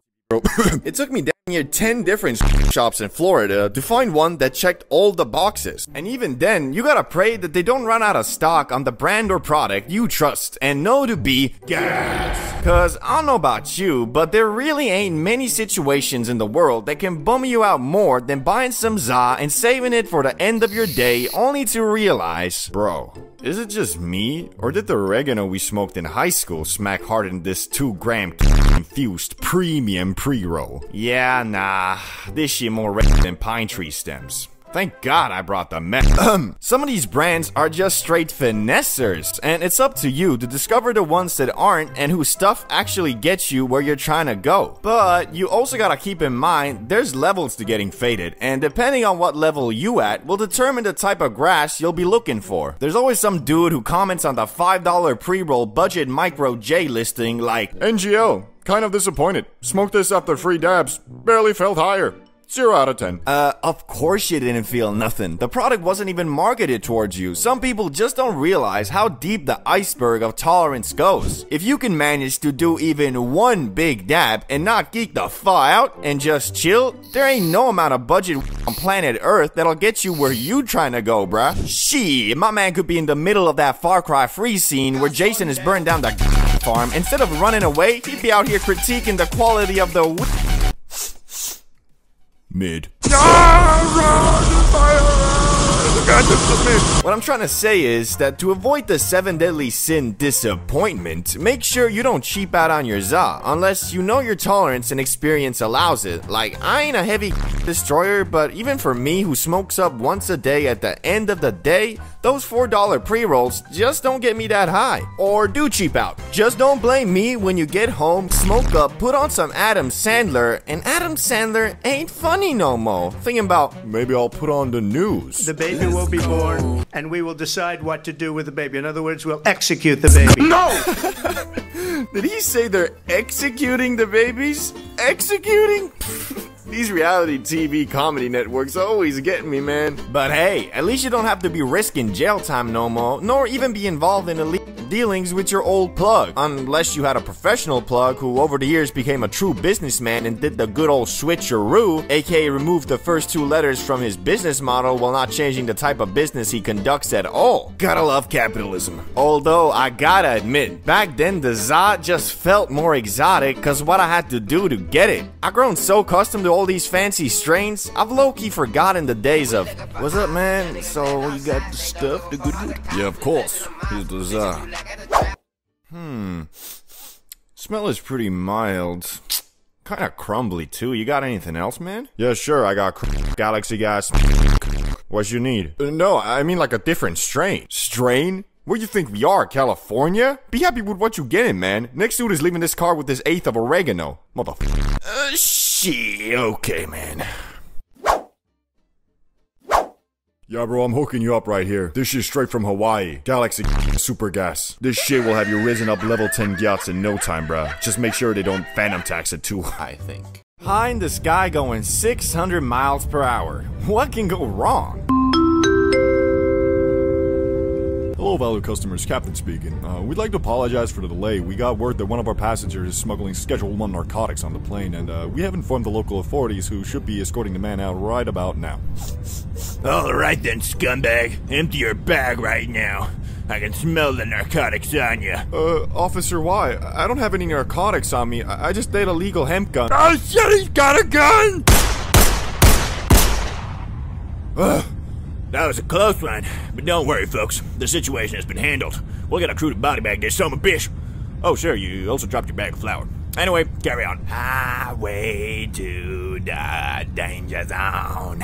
Well, turns out quite a few things, but over the clouds, there lies a rainbow so beautiful, it might just be worth it. Because, as we all know, flying friggin' sucks, because unless you have an online university making you $1 million a day, you're gonna have to get used to paying Michelin star restaurant prices for tap water and the most disgusting food you'll ever taste in your life. And I promise you, bro, I'm not over-exaggerating. The last flight of our US trip from JFK to London, me and RizX decided to pop a New York Lego Brick Blue Rats Eddie just before we got to the airport, so we were faded both at the airport and the first half of our flight. But I'm getting ahead of myself here. This was my first ever time flying high, and yes, this might be a shocker for some of you guys. CBD bro, isn't smoking that Qui-Gon Jinn Vietnamese Phillips head runs 24/7? Unsubscribed! And although that might be true, just know, this shit ain't nothing to me, man. I smoke real Amani Cuban Rapscallion Ghost Nuggets. I'm him. I've been him. I will continue to be him. Just got my DNA test back. Turns out I'm 100% Himalayan. So basically, I never saw a need nor really had the opportunity to be faded on an airplane. Mostly because 90% of my flights have been 2 hours or shorter, and 2 hours of sitting on the Boeing GTS bucket seat ain't that bad. Well, if you're flying Frontier, it'll probably be like 5 hours because the fucking delay's there. Anyway, as we woke up in the morning in Flushing, New York in a $250 per day shitbox of a hotel at the end of our trip, completely exhausted and a bit depressed from having to go back home from our grand US adventure, we looked at our only 25% consumed $30 bag of Eddies and thought, man, this is all really gonna go to waste. Unless we... I'm gonna stop you right now. We're not risking jail time for 15 bucks worth of Eddies. Man... Nah, you're right. But, what if we just ate it all before the flight? After Googling and Redditing for 20 minutes, we were pretty confident that being high on an airplane isn't a big deal as long as you don't take any za with you. So we ordered our Uber to JFK and now we were on our way to the airport, discussing how much should we take. And although I at first thought of taking the whole bag was 500 mg, so $250 per, which my tongues was at the point where 50 effed me up, so we decided on 100 to avoid. Would you like some snacks or any drinks, sir? No, thank you. Can I offer you any snacks or any drinks, sir? I'll have M&M's. We arrived at the airport and ate our Eddies just before going in. It took us about 10 minutes to get to the security line, which had us a bit paranoid because the line was pretty long, and for our calculations, the Eddies should be kicking in about 20 to 30 minutes. Thankfully, we were able to unload our bags before they hit, and Rizex was the first one through with no problems. He got his bag and was waiting for me on the other side when... You're good to go, sir. Enjoy your flight. Next! Are all your pockets empty, sir? Yes, Walk on through then, sir. Yeah. The Eddies had shown themselves just before I went through the body scan, but thankfully I got through that just fine. The problem was, unlike Rizex whose bags were cleared instantly, mine were not. They were sent to the manual inspection, which I knew for a fact I had nothing to hide, but because I was slowly but surely descending into madness, all I could think about while I was sitting there with the other people whose bag needed to be checked was, how long is this gonna take? Shit, I hope I don't have anything. No, I know I don't. Do I? Yes! What? I was bugging out. Not because I was smuggling anything, but because I was slowly but surely getting higher and higher, and was starting to question if I had accidentally left some weed in my bag, maybe, I don't know. Thankfully, after about 20 minutes, I got my bags, and we were able to leave security. Finally. And I thought that the hard part was over, but it was just beginning. Let me introduce you to the worst food place I have ever experienced in my 21 years of life on planet Earth. Let's call this establishment Trust Burger. Even though my expectations for airport food are extremely low, and I mean massively so, the experience there literally opened my eyes to how shit a food place can actually be. I arrived there 1 hour before boarding, and from the first glance, I knew what I was dealing with was truly a Michelin star worthy establishment. There were 4 workers there, each with a designated task, and each one of them was really pouring their heart into it. The first worker was at the counter, and she was really well trained because she was working there in a completely new way. Instead of taking orders and answering customer questions, she positioned herself near the back of the counter close to the kitchen, obviously to provide the best service possible somehow. Oh, but the kitchen workers were even more professional.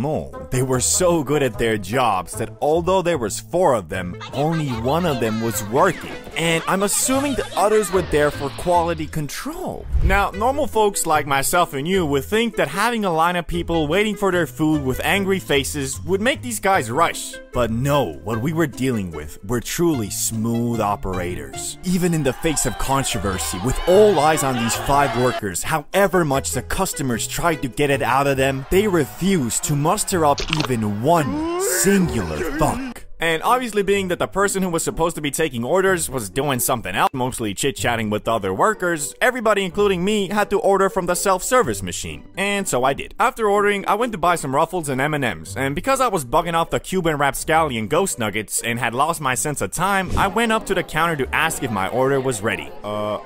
Yeah, hello? Yeah, hello. Sorry, I'm just checking if my order is ready. I went away for a minute, so, you know, just checking. I don't know. Okay. Well, do you know where I can find this out? It's only been 5 minutes, man. Okay. I'm so sorry. I'm sorry. I walked away from there high as balls and shamed. Shamed for asking if my order was ready. Now, at this point, I was basically starving to death, but how these guys had treated me, I was really scared of them spitting or even worse, jizzing on my burger. But after 20 minutes, I did get my order, and if you thought the service was bad, the burger itself was even worse. The thing was cold and dry as fush. It was so bad I literally had to consume the thing like a competitive eater. Every bite had to be hydrated with a sip of water, so the jizz burger would even slide down my throat. After eating it, I was also really paranoid of getting food poisoning. Not because the burger tasted bad, well it did, it tasted like dog shit, but it didn't taste like anything had gone bad in there, just because I was obliterated and my brain was prepping for the worst case scenario. But now, it was time to find jizz in your Rizex, and go to our gate, and that took about 10 minutes, and after that we started walking there together when we heard the speakers call out, Mr. Bro and Mr. Riz, this is your last call for flight 69420. I repeat, Mr. Bro and Mr. Riz, this is your last call for flight 69420. Please come to gate 69 immediately. Thank you. Run.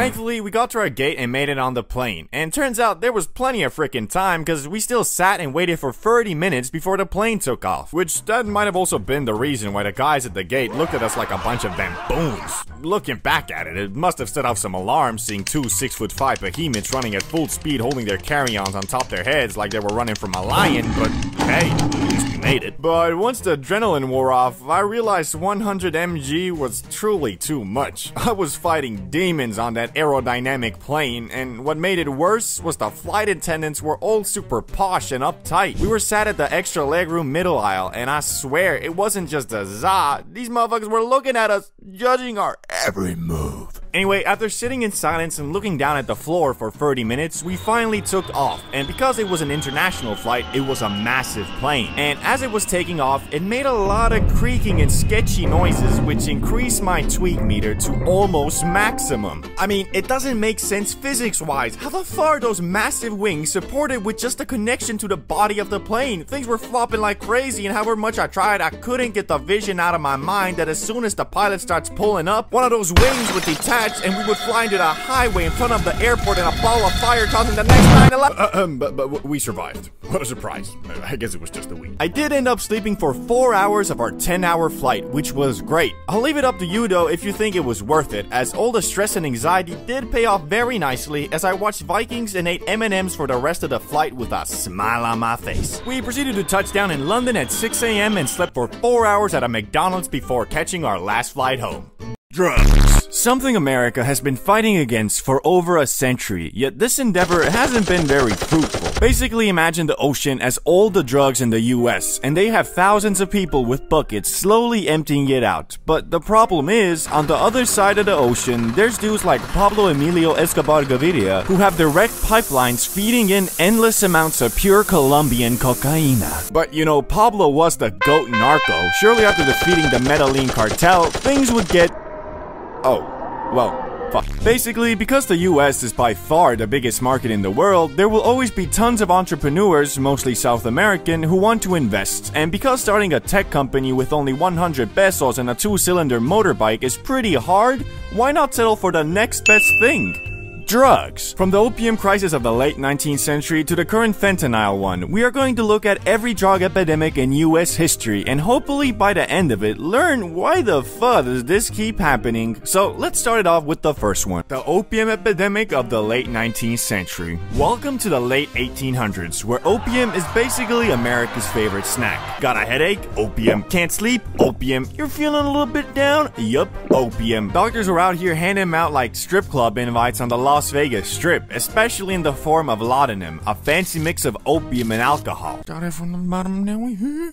Started from the bottom, now my whole team fucking here. Hey, yo, doc, you think I could get a quick refill on that prescription laudanum? You know, that good shit. Sorry, John, we're all out.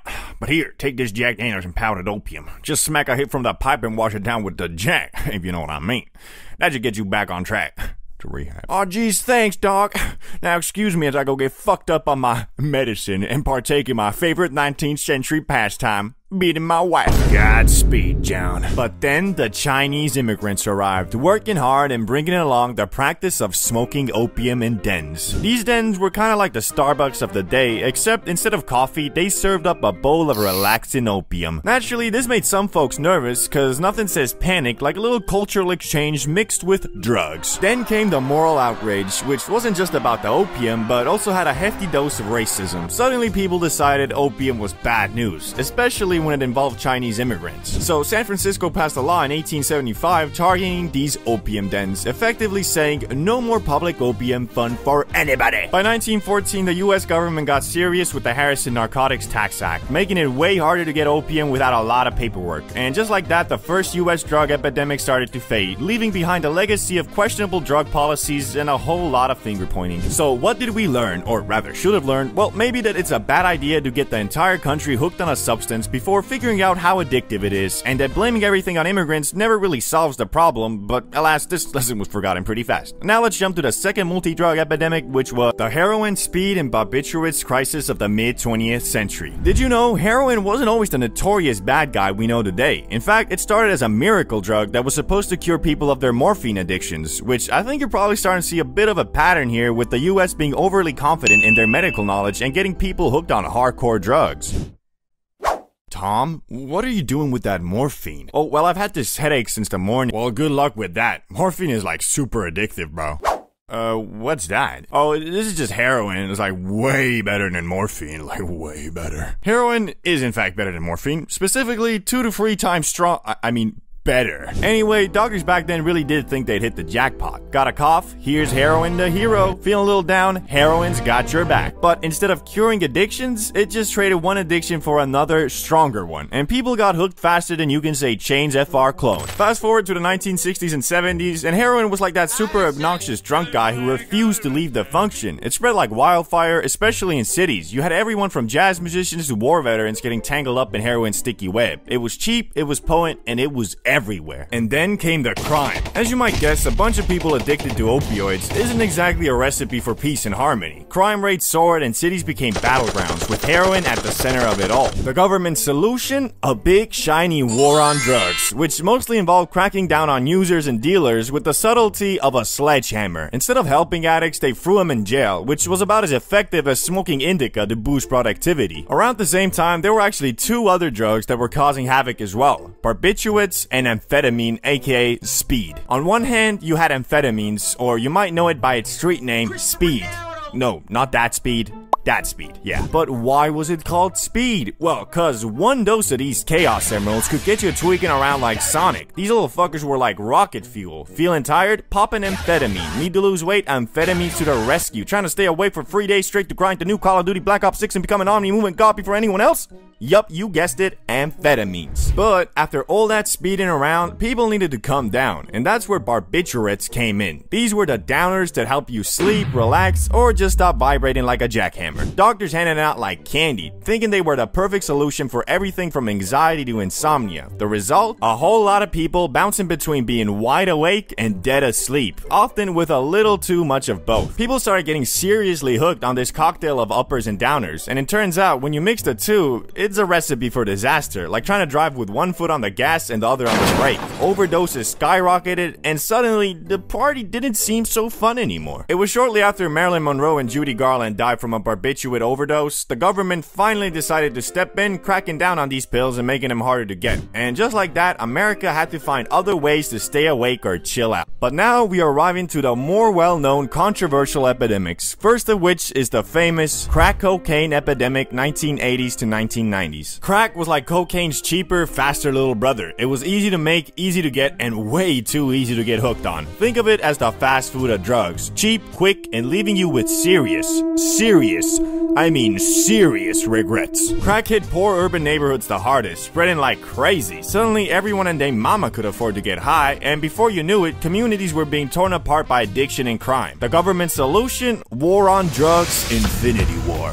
Okay, that's not what they called it, but I mean, it was technically a sequel to the original War on Drugs. But unlike the Avengers, who went after the big bad guy behind the chaos, it mostly involved locking up minorities, even if they were caught with even a teeny bit of crack. It was like a cruel game of gotcha, where basically everyone lost. Crack is also one of those drugs that if you do it once, it changes the biochemistry of your brain. The euphoria you feel from smoking that shit goes way beyond what the brain can produce itself. So once you get that feeling, your brain will start equating true happiness with smoking crack. That's why even people who are able to quit will most likely never be the same again. If you ask Dave Chappelle, the whole thing was a tragic, darkly ironic mess. He pointed out that when crack hit black communities, the government's response was all about punishment, not help. Fast forward a couple of decades, and when opioids started affecting white communities, suddenly everyone's talking about treatment and compassion. As Chappelle famously joked, it's funny how the tune changes depending on who's affected. The crack epidemic wasn't just a drug crisis, it was a stark lesson on how race and class can influence influenced government response. And while crack might have faded from the headlines, the impact of those years is still being felt today. But before we can get to the current opioid and fentanyl epidemic, we have to quickly skim over the drug best known from a bald cancer patient with a chemistry degree. The meth epidemic, 1990s to present. If you thought Red Bull gives you wings, meth gives you freaking rocket boosters. It's cheap, it's easy to make, and it turns you into a jittery paranoid tweaker real fast. Meth, like everything else in this video, spread like wildfire, especially in rural areas where it became the go-to solution for anyone needing to stay up for days or just looking for a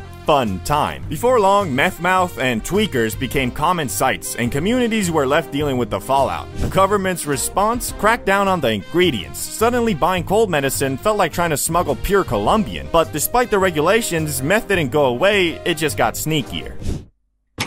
Hello? Hello, Doc. Yeah, funny story. Basically, everyone in my community, family, and all my friends and shit, you know, they got a nasty cold, so, you know, I'm gonna need, like, all your cold medicine, like every last bit, bruh. Sorry, you don't look very sick to me. Trust me, doctor. I'm a sick man. Now give me your fucking cold medicine or I'm gonna burn this freaking place down. Around the same time, there was also the prescription opioid epidemic, but the story there is basically the exact same as the opium one. Only difference being that this time it wasn't technically the government's fault, it was big pharmaceutical companies who convinced doctors that opioids had no side effects and could be prescribed out like Tic Tacs. Spoiler alert, these were some of the most addictive drugs in the universe, and comparable to Thanos with the Infinity Gauntlet, but you know, only like 1 or 2 stones. Now though, we're gonna talk about what happens when opioid Thanos gets all 6 Infinity Stones. The fentanyl epidemic, 2010s to present. Now we're in the 2010s, and if the prescription opioid epidemic was Infinity War, then fentanyl is Endgame. Fentanyl is super potent, like 50 to 100 times stronger than morphine. A tiny amount can knock you out, and by knock you out, I mean send you to the gulag where you either clutch it or it's game over, bruh. The scary part, fentanyl is showing up everywhere, often mixed with other drugs like heroin or even cocaine, usually without the user's knowledge. Suddenly, what might have been a manageable, if still bad habit, has become a deadly gamble. One wrong hit, and you're dead. The government has scrambled to respond, focusing on harm reduction, distributing naloxone, an overdose reversal drug, and setting up safe spaces for users. But fentanyl keeps spreading, turning every drug purchase into a potentially fatal decision. The practice of meeting a stranger at the club and bonding over some pure Colombian is really dying out, man.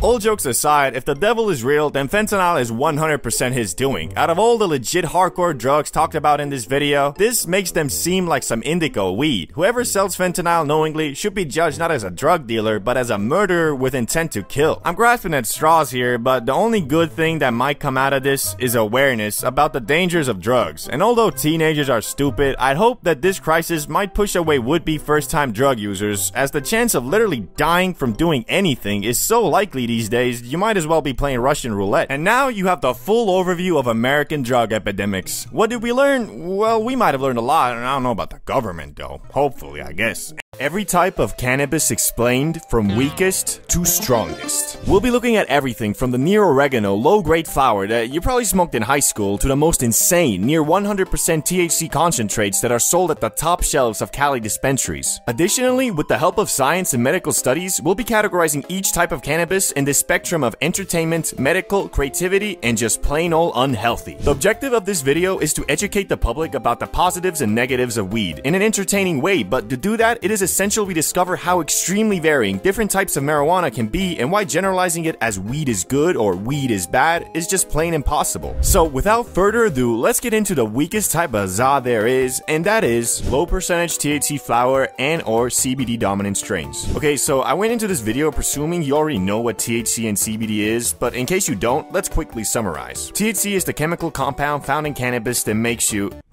When did Family Guy become so funny? aka the munchies, laughter, feelings of euphoria, and overall its psychoactive effects come from THC. And CBD is the compound that reduces anxiety and can potentially help against depression, although the latter isn't as conclusive. There's also 2 distinct types of cannabis unrelated to its THC percentage, called sativa and indica, with sativa providing more of an energetic mind high and indica leaning towards a relaxing body high. So when we are talking about low percentage THC flower, aka 1 to 6% THC with a high concentration of CBD, we are in the realms of medical marijuana, meaning Meaning, this type of weed, besides pure CBD of course, is the least intoxicating and can be potentially helpful to people with varying mental health issues. Just always keep in mind, smoking anything is harmful for our lungs, and even though this type of cannabis can be considered medical, it really depends on the person, their psyche, and what issues they are experiencing. So now we know low percentage THC flower links to the medical side, but what about entertainment and creativity? Well, although this type of cannabis won't have you staring at your wall for 30 minutes plotting your trip to the kitchen, it can, however, still give you a different perspective on things. Unrealistic feelings of euphoria and cartoonish thoughts probably won't occur, but that doesn't mean your creativity won't be affected at all. You might not come up with the next Rick and Morty while under the influence of this gas, but you could come up with creative solutions to pre-existing problems or give you a slightly different perspective on what you're doing. Coupled with the high concentration of CBD, which could help you feel more at ease and reduce possible anxiety that might have been attached to you before, this type of weed is best for beginners or people who could be trying to reduce their weed dependency without going straight up cold turkey. And that's why it lands itself in the far end of the medical spectrum, but not so much in the creativity and entertainment part of the fucking thing. Anyway, moving on, mid-grade THC flower,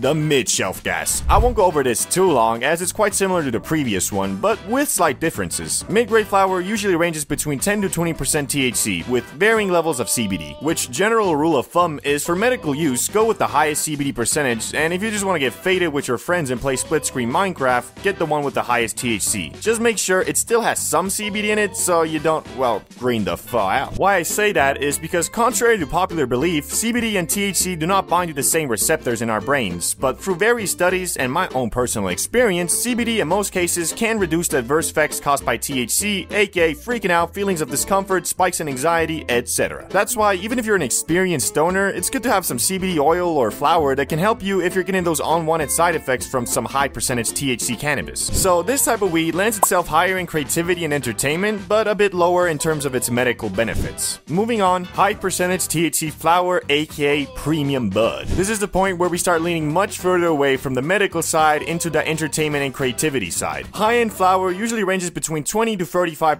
THC, and unfortunately most of this top shelf flower is engineered to have very little or sometimes nearly zero CBD, which is why I said that this is the point where we really start deviating away from the term medical cannabis. But you might be asking, why can't I just get my flower with both high CBD and THC, you stupid Well, let me explain. Cannabis plants can naturally express high levels of either THC or CBD, but rarely both. This is because THC and CBD are derived from the same precursor, CBGA. The plant's genetics determine which enzyme, THC synthase or CBD synthase, is more active. In high THC strains, the THC synthase enzyme dominates, converting most CBGA into THC, leaving little room for CBD production. To add to it, cannabis growers have traditionally bred plants to maximize THC levels because of its psychoactive effects, which are highly sought after in recreational markets. Over time, this selective breeding reduced the expression of CBD in high THC strains, as the two cannabinoids tend to work in an inverse relationship.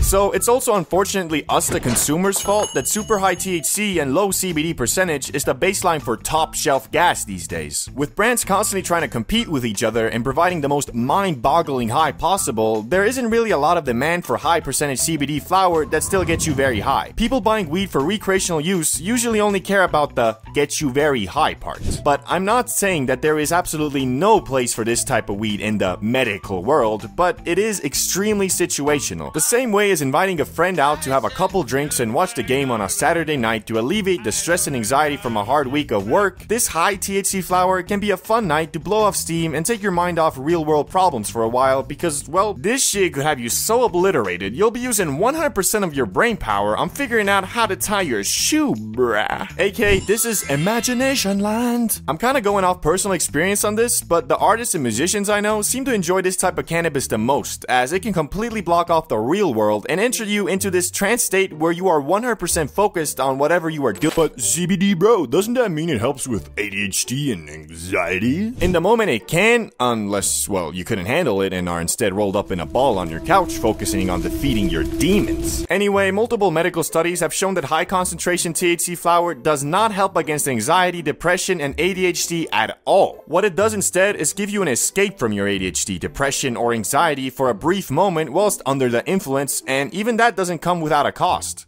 as if you smoke too much of this high THC flower, or really any weed, you'll build up a dependency and in return feel even more distracted, have more anxiety, and increased levels of depression whilst not under the influence. AKA, if your friend claims to be smoking that top shelf Zaza for anything else than a fun time, he's either lying to you, himself, or he's just been smoking up for so long he doesn't even remember what it was like to be sober in the first place. So through everything we talked about, I'll have to place this type of cannabis right on the border of unhealthy and medical, with a very high level of creativity and entertainment. But now let's talk about our first non-farm to table cannabis, and that is hash, aka traditional concentrate. Hash, short for hashish, is one of the oldest cannabis concentrates made by collecting and compressing the trichomes, resin glands, of the cannabis plant. These trichomes contain the plant's cannabinoids and terpenes, making hash potent and flavorful. The potency varies heavily depending on the plant that was used to make it, but in general they can range anywhere between 20 to 60% THC. The biggest difference that me and other smokers I've talked to have noticed is that the high from hash, although quite strong, is usually shorter. And because this stuff is concentrated, 1 gram of hash will almost always get you higher than 1 gram of flower. The good thing about hash is, although it is concentrated cannabis, it is still natural. Traditional methods of making hash do not use any chemicals or solvents. Instead, they rely on mechanical processes like rubbing, sifting, or using ice water to extract the resin. Because of the wide variety of potency, it's quite hard to place this on our spectrum, but I'm going to put it just a bit closer to the medical side than the high potency flower, and a bit less to the creative side due to its shorter duration, which can make entering that trance state I talked about a bit hard. Other concentrates, 60 to 95% THC. Besides hash, there's like 10 different ways to get THC concentrate from the Zaza, some of which don't use solvents and some that do. If I were to go over every single one individually, this video would probably be like 30 minutes. And since there isn't really a huge difference in potency between them, I'll quickly summarize. Rosin, made by applying heat and pressure to cannabis flower, key for hash to extract resin. Live rosin, a solventless concentrate made from fresh frozen cannabis that's first turned into bubble hash and then pressed into rosin. Shatter or wax, extracted using butane or propane and then purged to remove residual solvents. Live resin, extracted from flash frozen cannabis using butane or propane, then purged. Diamonds, THC crystals. THC is crystallized using hydrocarbons and solvent-based processes. THC distillate, cannabinoids are extracted using solvents, aka ethanol or CO2, and then refined through distillation. Phew!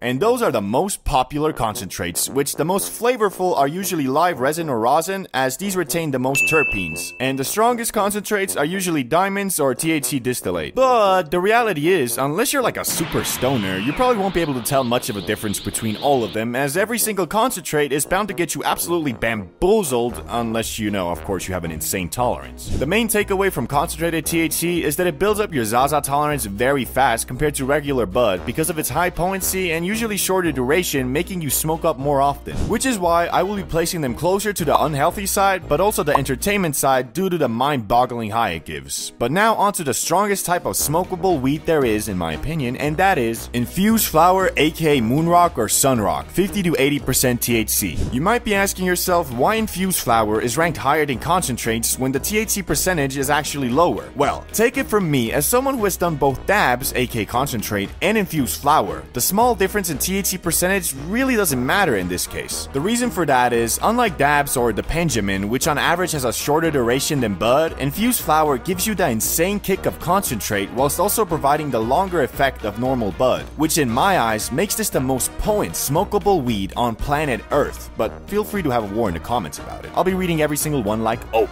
Placement on the spectrum will almost be the same as concentrate, but because you won't be smoking up as frequently and in return damaging your lungs a bit less, I'll put it just a bit closer to the medical side, but still definitely unhealthy. Now for the last type of Zaza that is in a league of its own, and that is of course edibles, infinite THC percentage. Why I rank Eddies as the strongest type of weed is quite simple. In the act of cooking cannabis, it turns into something different, something otherworldly, something psychedelic. If you watch some of my other videos, you'd know that I view super potent edibles as something entirely different than normal weed. I'd even go as far and compare them to mushrooms. And science has my back on this because when you digest THC in your liver, it turns into something far more potent, and return when you go to the cinema and watch Oppenheimer, you'll probably be overwhelmed and geek the fuck out. Well, and because you're not damaging your lungs in controlled doses, I'd say this is by far the healthiest way to consume cannabis, so far in medical, far in entertainment, entertainment, but not so much creative, because you'll most likely be immobilized. 10,000 BC, a group of cavemen in the Oki Islands of Japan needed some warmth and wanted to start a fire when they discovered a funny looking green plant, and either out of curiosity or desperation took it and inadvertently created history's first ever hotbox. Yet this early grass was not that loud that people be smoking today, because as we know, over the years the za has been scientifically and artificially cultivated to be much more concentrated in the high it gives. So although it is funny to think about a group of cavemen purposely starting a fire in a small shelter for the sole purpose of getting faded in a hoe, it is unlikely that it actually ever happened. Yet aside from this iffy recreational stint in Japan, hemp was first commonly used in the lands that are modern day Mongolia and China for more practical uses like eating it. Which, after saying that, you might be imagining something like this. Yo, what's up? How you doing? Had any fun with those new seeds I gave you? Yo, nah, I actually came here to give them back. Last night I was looking at the moon and I swear that motherfucker was looking right back at me. But alas, this probably wasn't the reality because the THC levels in this early cultivated zaza were just really low, but soon the Chinese would discover that the holy plant's fibers were also great for making stuff too, like clothes, paper, and bowstrings. Which turns out hemp fibers were superior to the bamboo ones used by rivaling factions, allowing the Chinese to shoot their arrows much further. So basically, back in the day, if you were having a long distance bow battle and were losing, you might have screamed out, "We need to get closer! These motherfuckers have weed!" Anyway, it wasn't long after when mofos realized that the loud wasn't only good for making stuff, it was also great for treating physical maladies. And after a couple thousand years, Emperor Shen Nung, known as the father of Chinese medicine, included the magic plant in his medical encyclopedia under the name Ma. Which, that sounds oddly similar to za, doesn't it? I'm guessing every couple thousand years the first letter changes or something. But now, let's explore the question we're all asking. When exactly did mofos start ripping that shit to get faded? Well, one of the earliest counts is about 2,500 years ago, when researchers discovered 10 mini barbecues in a cemetery near modern-day Tajikistan that had residue of burnt cannabis with a much higher concentration of THC than normal, probably meaning it was selectively bred to get you, well, lit. Although this was one of the first counts of people purposely inhaling the broccoli to get high, it was most likely used as part of a ritual to invoke an altered state of mind, so you could communicate with spirits. Which shit, dog, I wanna know what these dudes were smoking, cause I ain't never heard of no grass that gets you to the spirit realm. This might have low-key been the last kush Snoop Dogg smoked, cause once you get so high you start communicating with your dead gran-gran, that's when you really might be like, okay, I think it's about time I stop smoking this shit. Since cannabis, for one reason or another, proved to be quite the useful plant, people started trading it around the world as soon as it was domesticated. Which the only people who didn't really fuck with the zaza were Europeans, who preferred getting hammered instead. Which is low-key reflected in modern times too, especially in the northern countries where once you turn 18, you can drink as much poison as you want, but if you want to blaze, well, you might be looking at a little bit of jail time, my boy. But now, let's quickly go over the uses of cannabis throughout different cultures so we can move on to the modern age, starting with Hindus. They made something called bang, an edible cannabis paste that had medicinal properties but also got you high. This could be added to a variety of foods and drinks, which this bang was the preferred food of the Hindu god Shiva, making him in my eyes the god of edibles. Disclaimer, that was a joke. Islam. Here the za was called hashish and was introduced about 1,000 years ago, which hashish wasn't strictly forbidden in the Quran at first, so a lot of Muslims ate it for its medicinal and relaxation properties. But later, Egypt basically banned it, and also the Quran was revisited by many and reinterpreted to include hashish to be banned just like alcohol. The Vikings. These dudes basically used the za to make rope, sailcloth, and other things, but also for its medicinal properties, mostly to relieve pain, and to date, there's no hard evidence that they consumed it for its recreational use, but you know. Maybe they should have, because they were quite the horrendous savages and murderers, so it might have made them think a little bit about peace and love. But what about America, England, and the actual global world powers? How did they react to weed? Well, again, like the Chinese, Europeans and Americans at first prominently used the magic green plant in the 16th to 18th century for more practical things like making sailcloth and rope. which the plant itself grew much larger in the New World soil, and combined with the practicality of it, everything started being hemp-derived. Clothes, paper, well, basically anything that required fibers. But the question still remains, when did mofos start smoking that shit to get blasted on the regular? Cause although at some point you, your neighbor, your grandma, your boss, and even George Washington were out here growing weed, wasn't nobody out here rolling them up.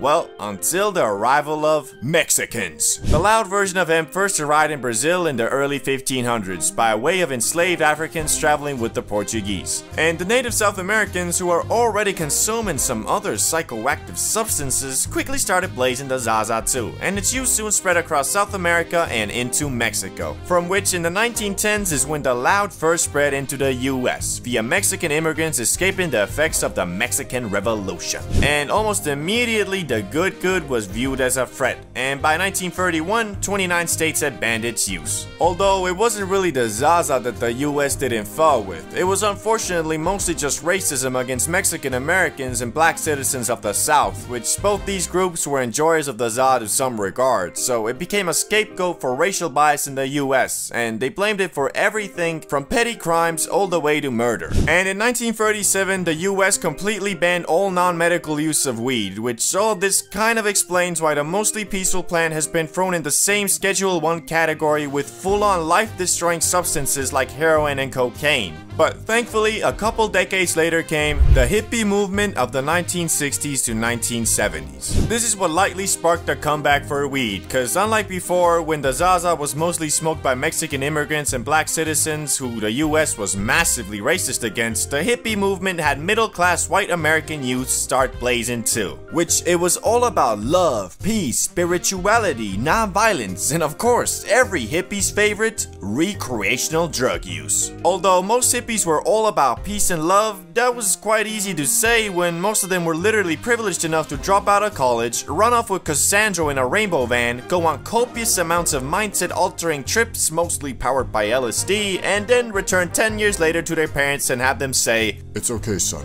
I was young and stupid once too.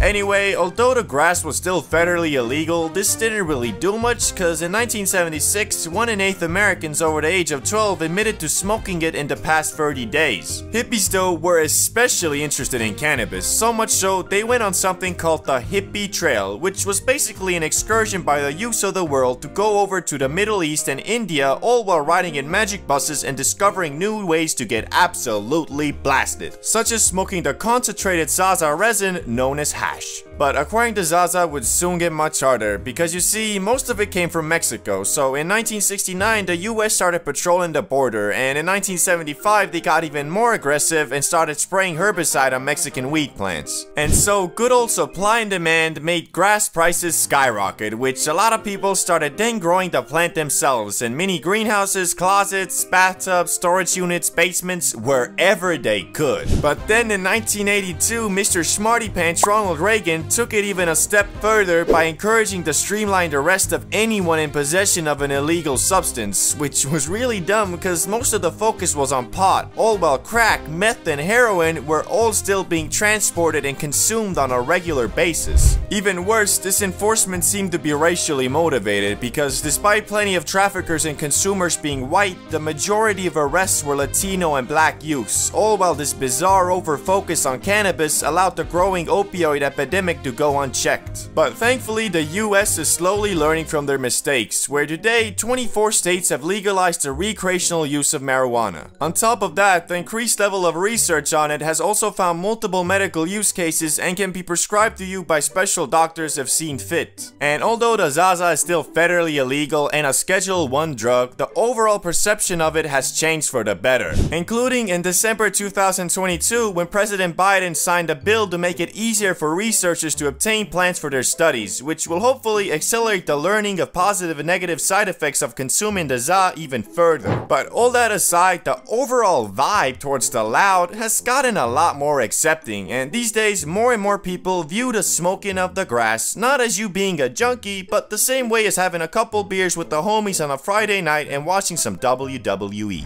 Since the dawn of humanity, us Homo sapiens and previously Neanderthals have always been different from the rest of the pack, where zebras, deers, and other pussy-ass animals accepted the pre-installed food chain. We humans decided, Man, screw this shit! These members always walking around like they own the place. I'm tired of being a beta. Let's go get a bunch of spears and kill these fat motherfuckers for food. the only problem with having self-awareness and as of 2024 being the smartest creatures in the universe is that with a cruel twist of fate, being so intelligent has also made us the saddest and most mentally unstable creatures as well. Unfortunately, being so sharp, we have over the years, through the power of chemistry and science, invented or tried to invent happiness in capsules, syringes, powders, or anything else we could come up with. So today, we are going to go over humanity's worst creations in the field and dive deep into horrifying drugs you should never ever try, starting with crocodile, aka desomorphine. Crocodile, also known by its chemical name desomorphine, is a synthetic opioid that is notorious for the horrifying physical effects it can have on users. Originally developed in Russia as a cheaper alternative to heroin, crocodile is typically made by combining codeine with toxic chemicals like lighter fluid, paint thinner, gasoline, hydrochloric acid, and even red phosphorus from matchstick heads. The nickname crocodile comes from the scaly greenish skin that forms where the drug is injected. Yup, you heard right. Your skin literally starts looking like a crocodile's because this stuff is so toxic it causes the tissue to rot. We're talking about skin peeling, scales forming, and bones becoming visible through flesh. Ew. You'll be looking like Green Goblin, bruh. Except for like,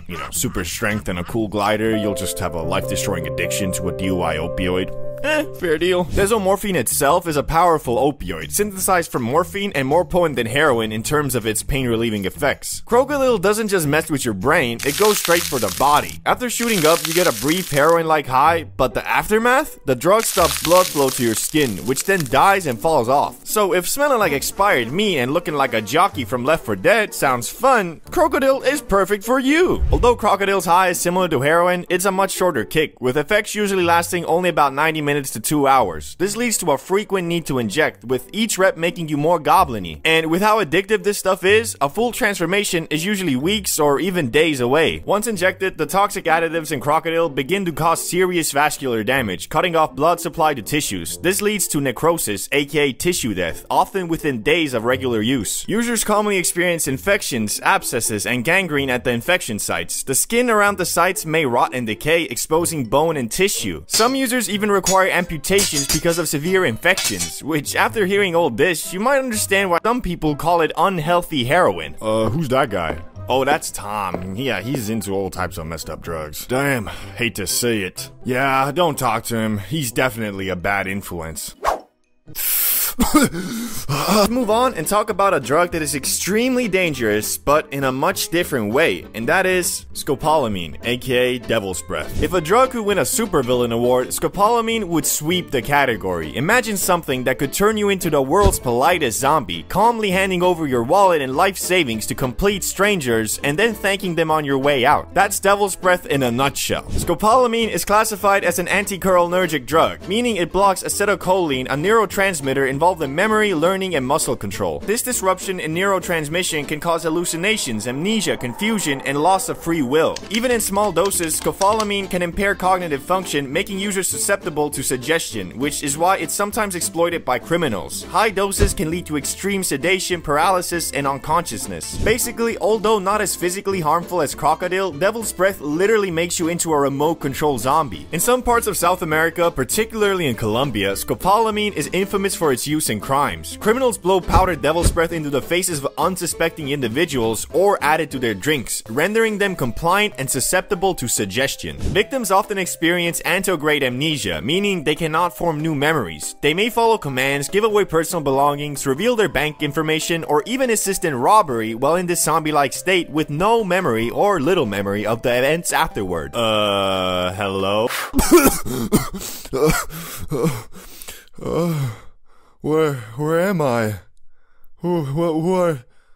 Yo, Jack Dorothy's stream, fam. Here, sit down and watch this for 6 hours. Wouldn't it be, like, more productive for you to have me rob a bank, or give you my bank details, or anything else? Nope. Well, Fuck. It's not all super bad though. I mean, in modern medicine, scopolamine is still used in very controlled doses to treat motion sickness, nausea, irritable bowel syndrome, and to alleviate symptoms of Parkinson's disease. At therapeutic doses, scopolamine is relatively safe under medical supervision, but its effects increase dramatically with higher doses, leading to severe mental and physical side effects. All in all, if you have plans of becoming a supervillain anytime soon, this might just be the thing to get you going. Now though, moving on to the next substance, and that is flocka, aka synthetic bath salts, aka alpha PVP. Flocka is basically the result of someone saying, you know what, bath salts aren't intense enough, bruh. It's a synthetic stimulant, and while the high might start as a short burst of energy, it quickly turns into an episode of The Walking Dead. Only this time, the zombie is arguing with a mailbox cause it looked at him funny. So how does it work? Well, imagine you're suddenly the star of an action movie where you're invincible and can outsmart everyone. Except in reality, you're flailing around the street wearing one shoe and debating philosophy with a stop sign. Flocka disrupts the brain's dopamine system, so while you feel invincible, you're actually just terrifying every passerby. Where are the Fruit Loops, you slime?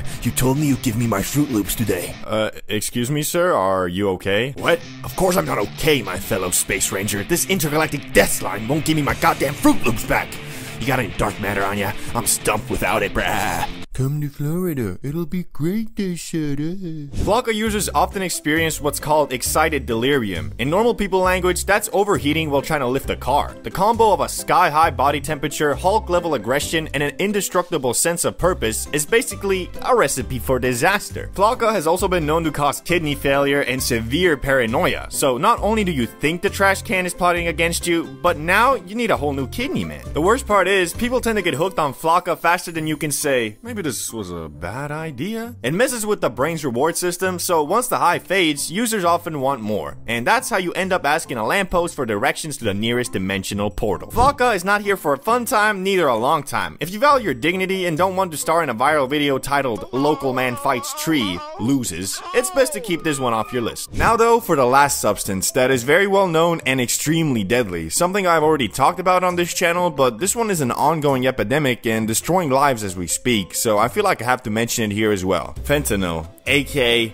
death. Okay, so no one calls fent death, but they should, because this drug is known for killing people like flies. It might not be as extravagant as the other substances in this video, but that does not mean it doesn't belong here. Fentanyl is an ongoing crisis in the US, meaning unlike crocodile or flocka, which are niche drugs, by the time you finish watching this video, there'll be at least one person who OD'd on fent. Fentanyl is slipped into everything from coke, molly, other opioids, and yes, even weed. As Dio Vaughn said to Vice President-elect JD Vance, I don't know if I'd be sober if this stuff weren't killing people, to be honest with you. Which might have not been super appropriate to say, but you know, he's kind of right. There is no escape from fentanyl. You do it once and you're hooked for life, which means a couple days to a week or two max. Cause if you're lucky enough to escape fent your first time, it'll get you so addicted, you'll most likely start considering selling your body on the streets to get more of this stuff. And then, well, OD and die. Hopefully, by the new appointed leaders of the free world, this awful pandemic could finally start declining, but until that day arrives, doing anything besides store-bought stuff is truly a deadly gamble. So in conclusion, maybe just stick to grass?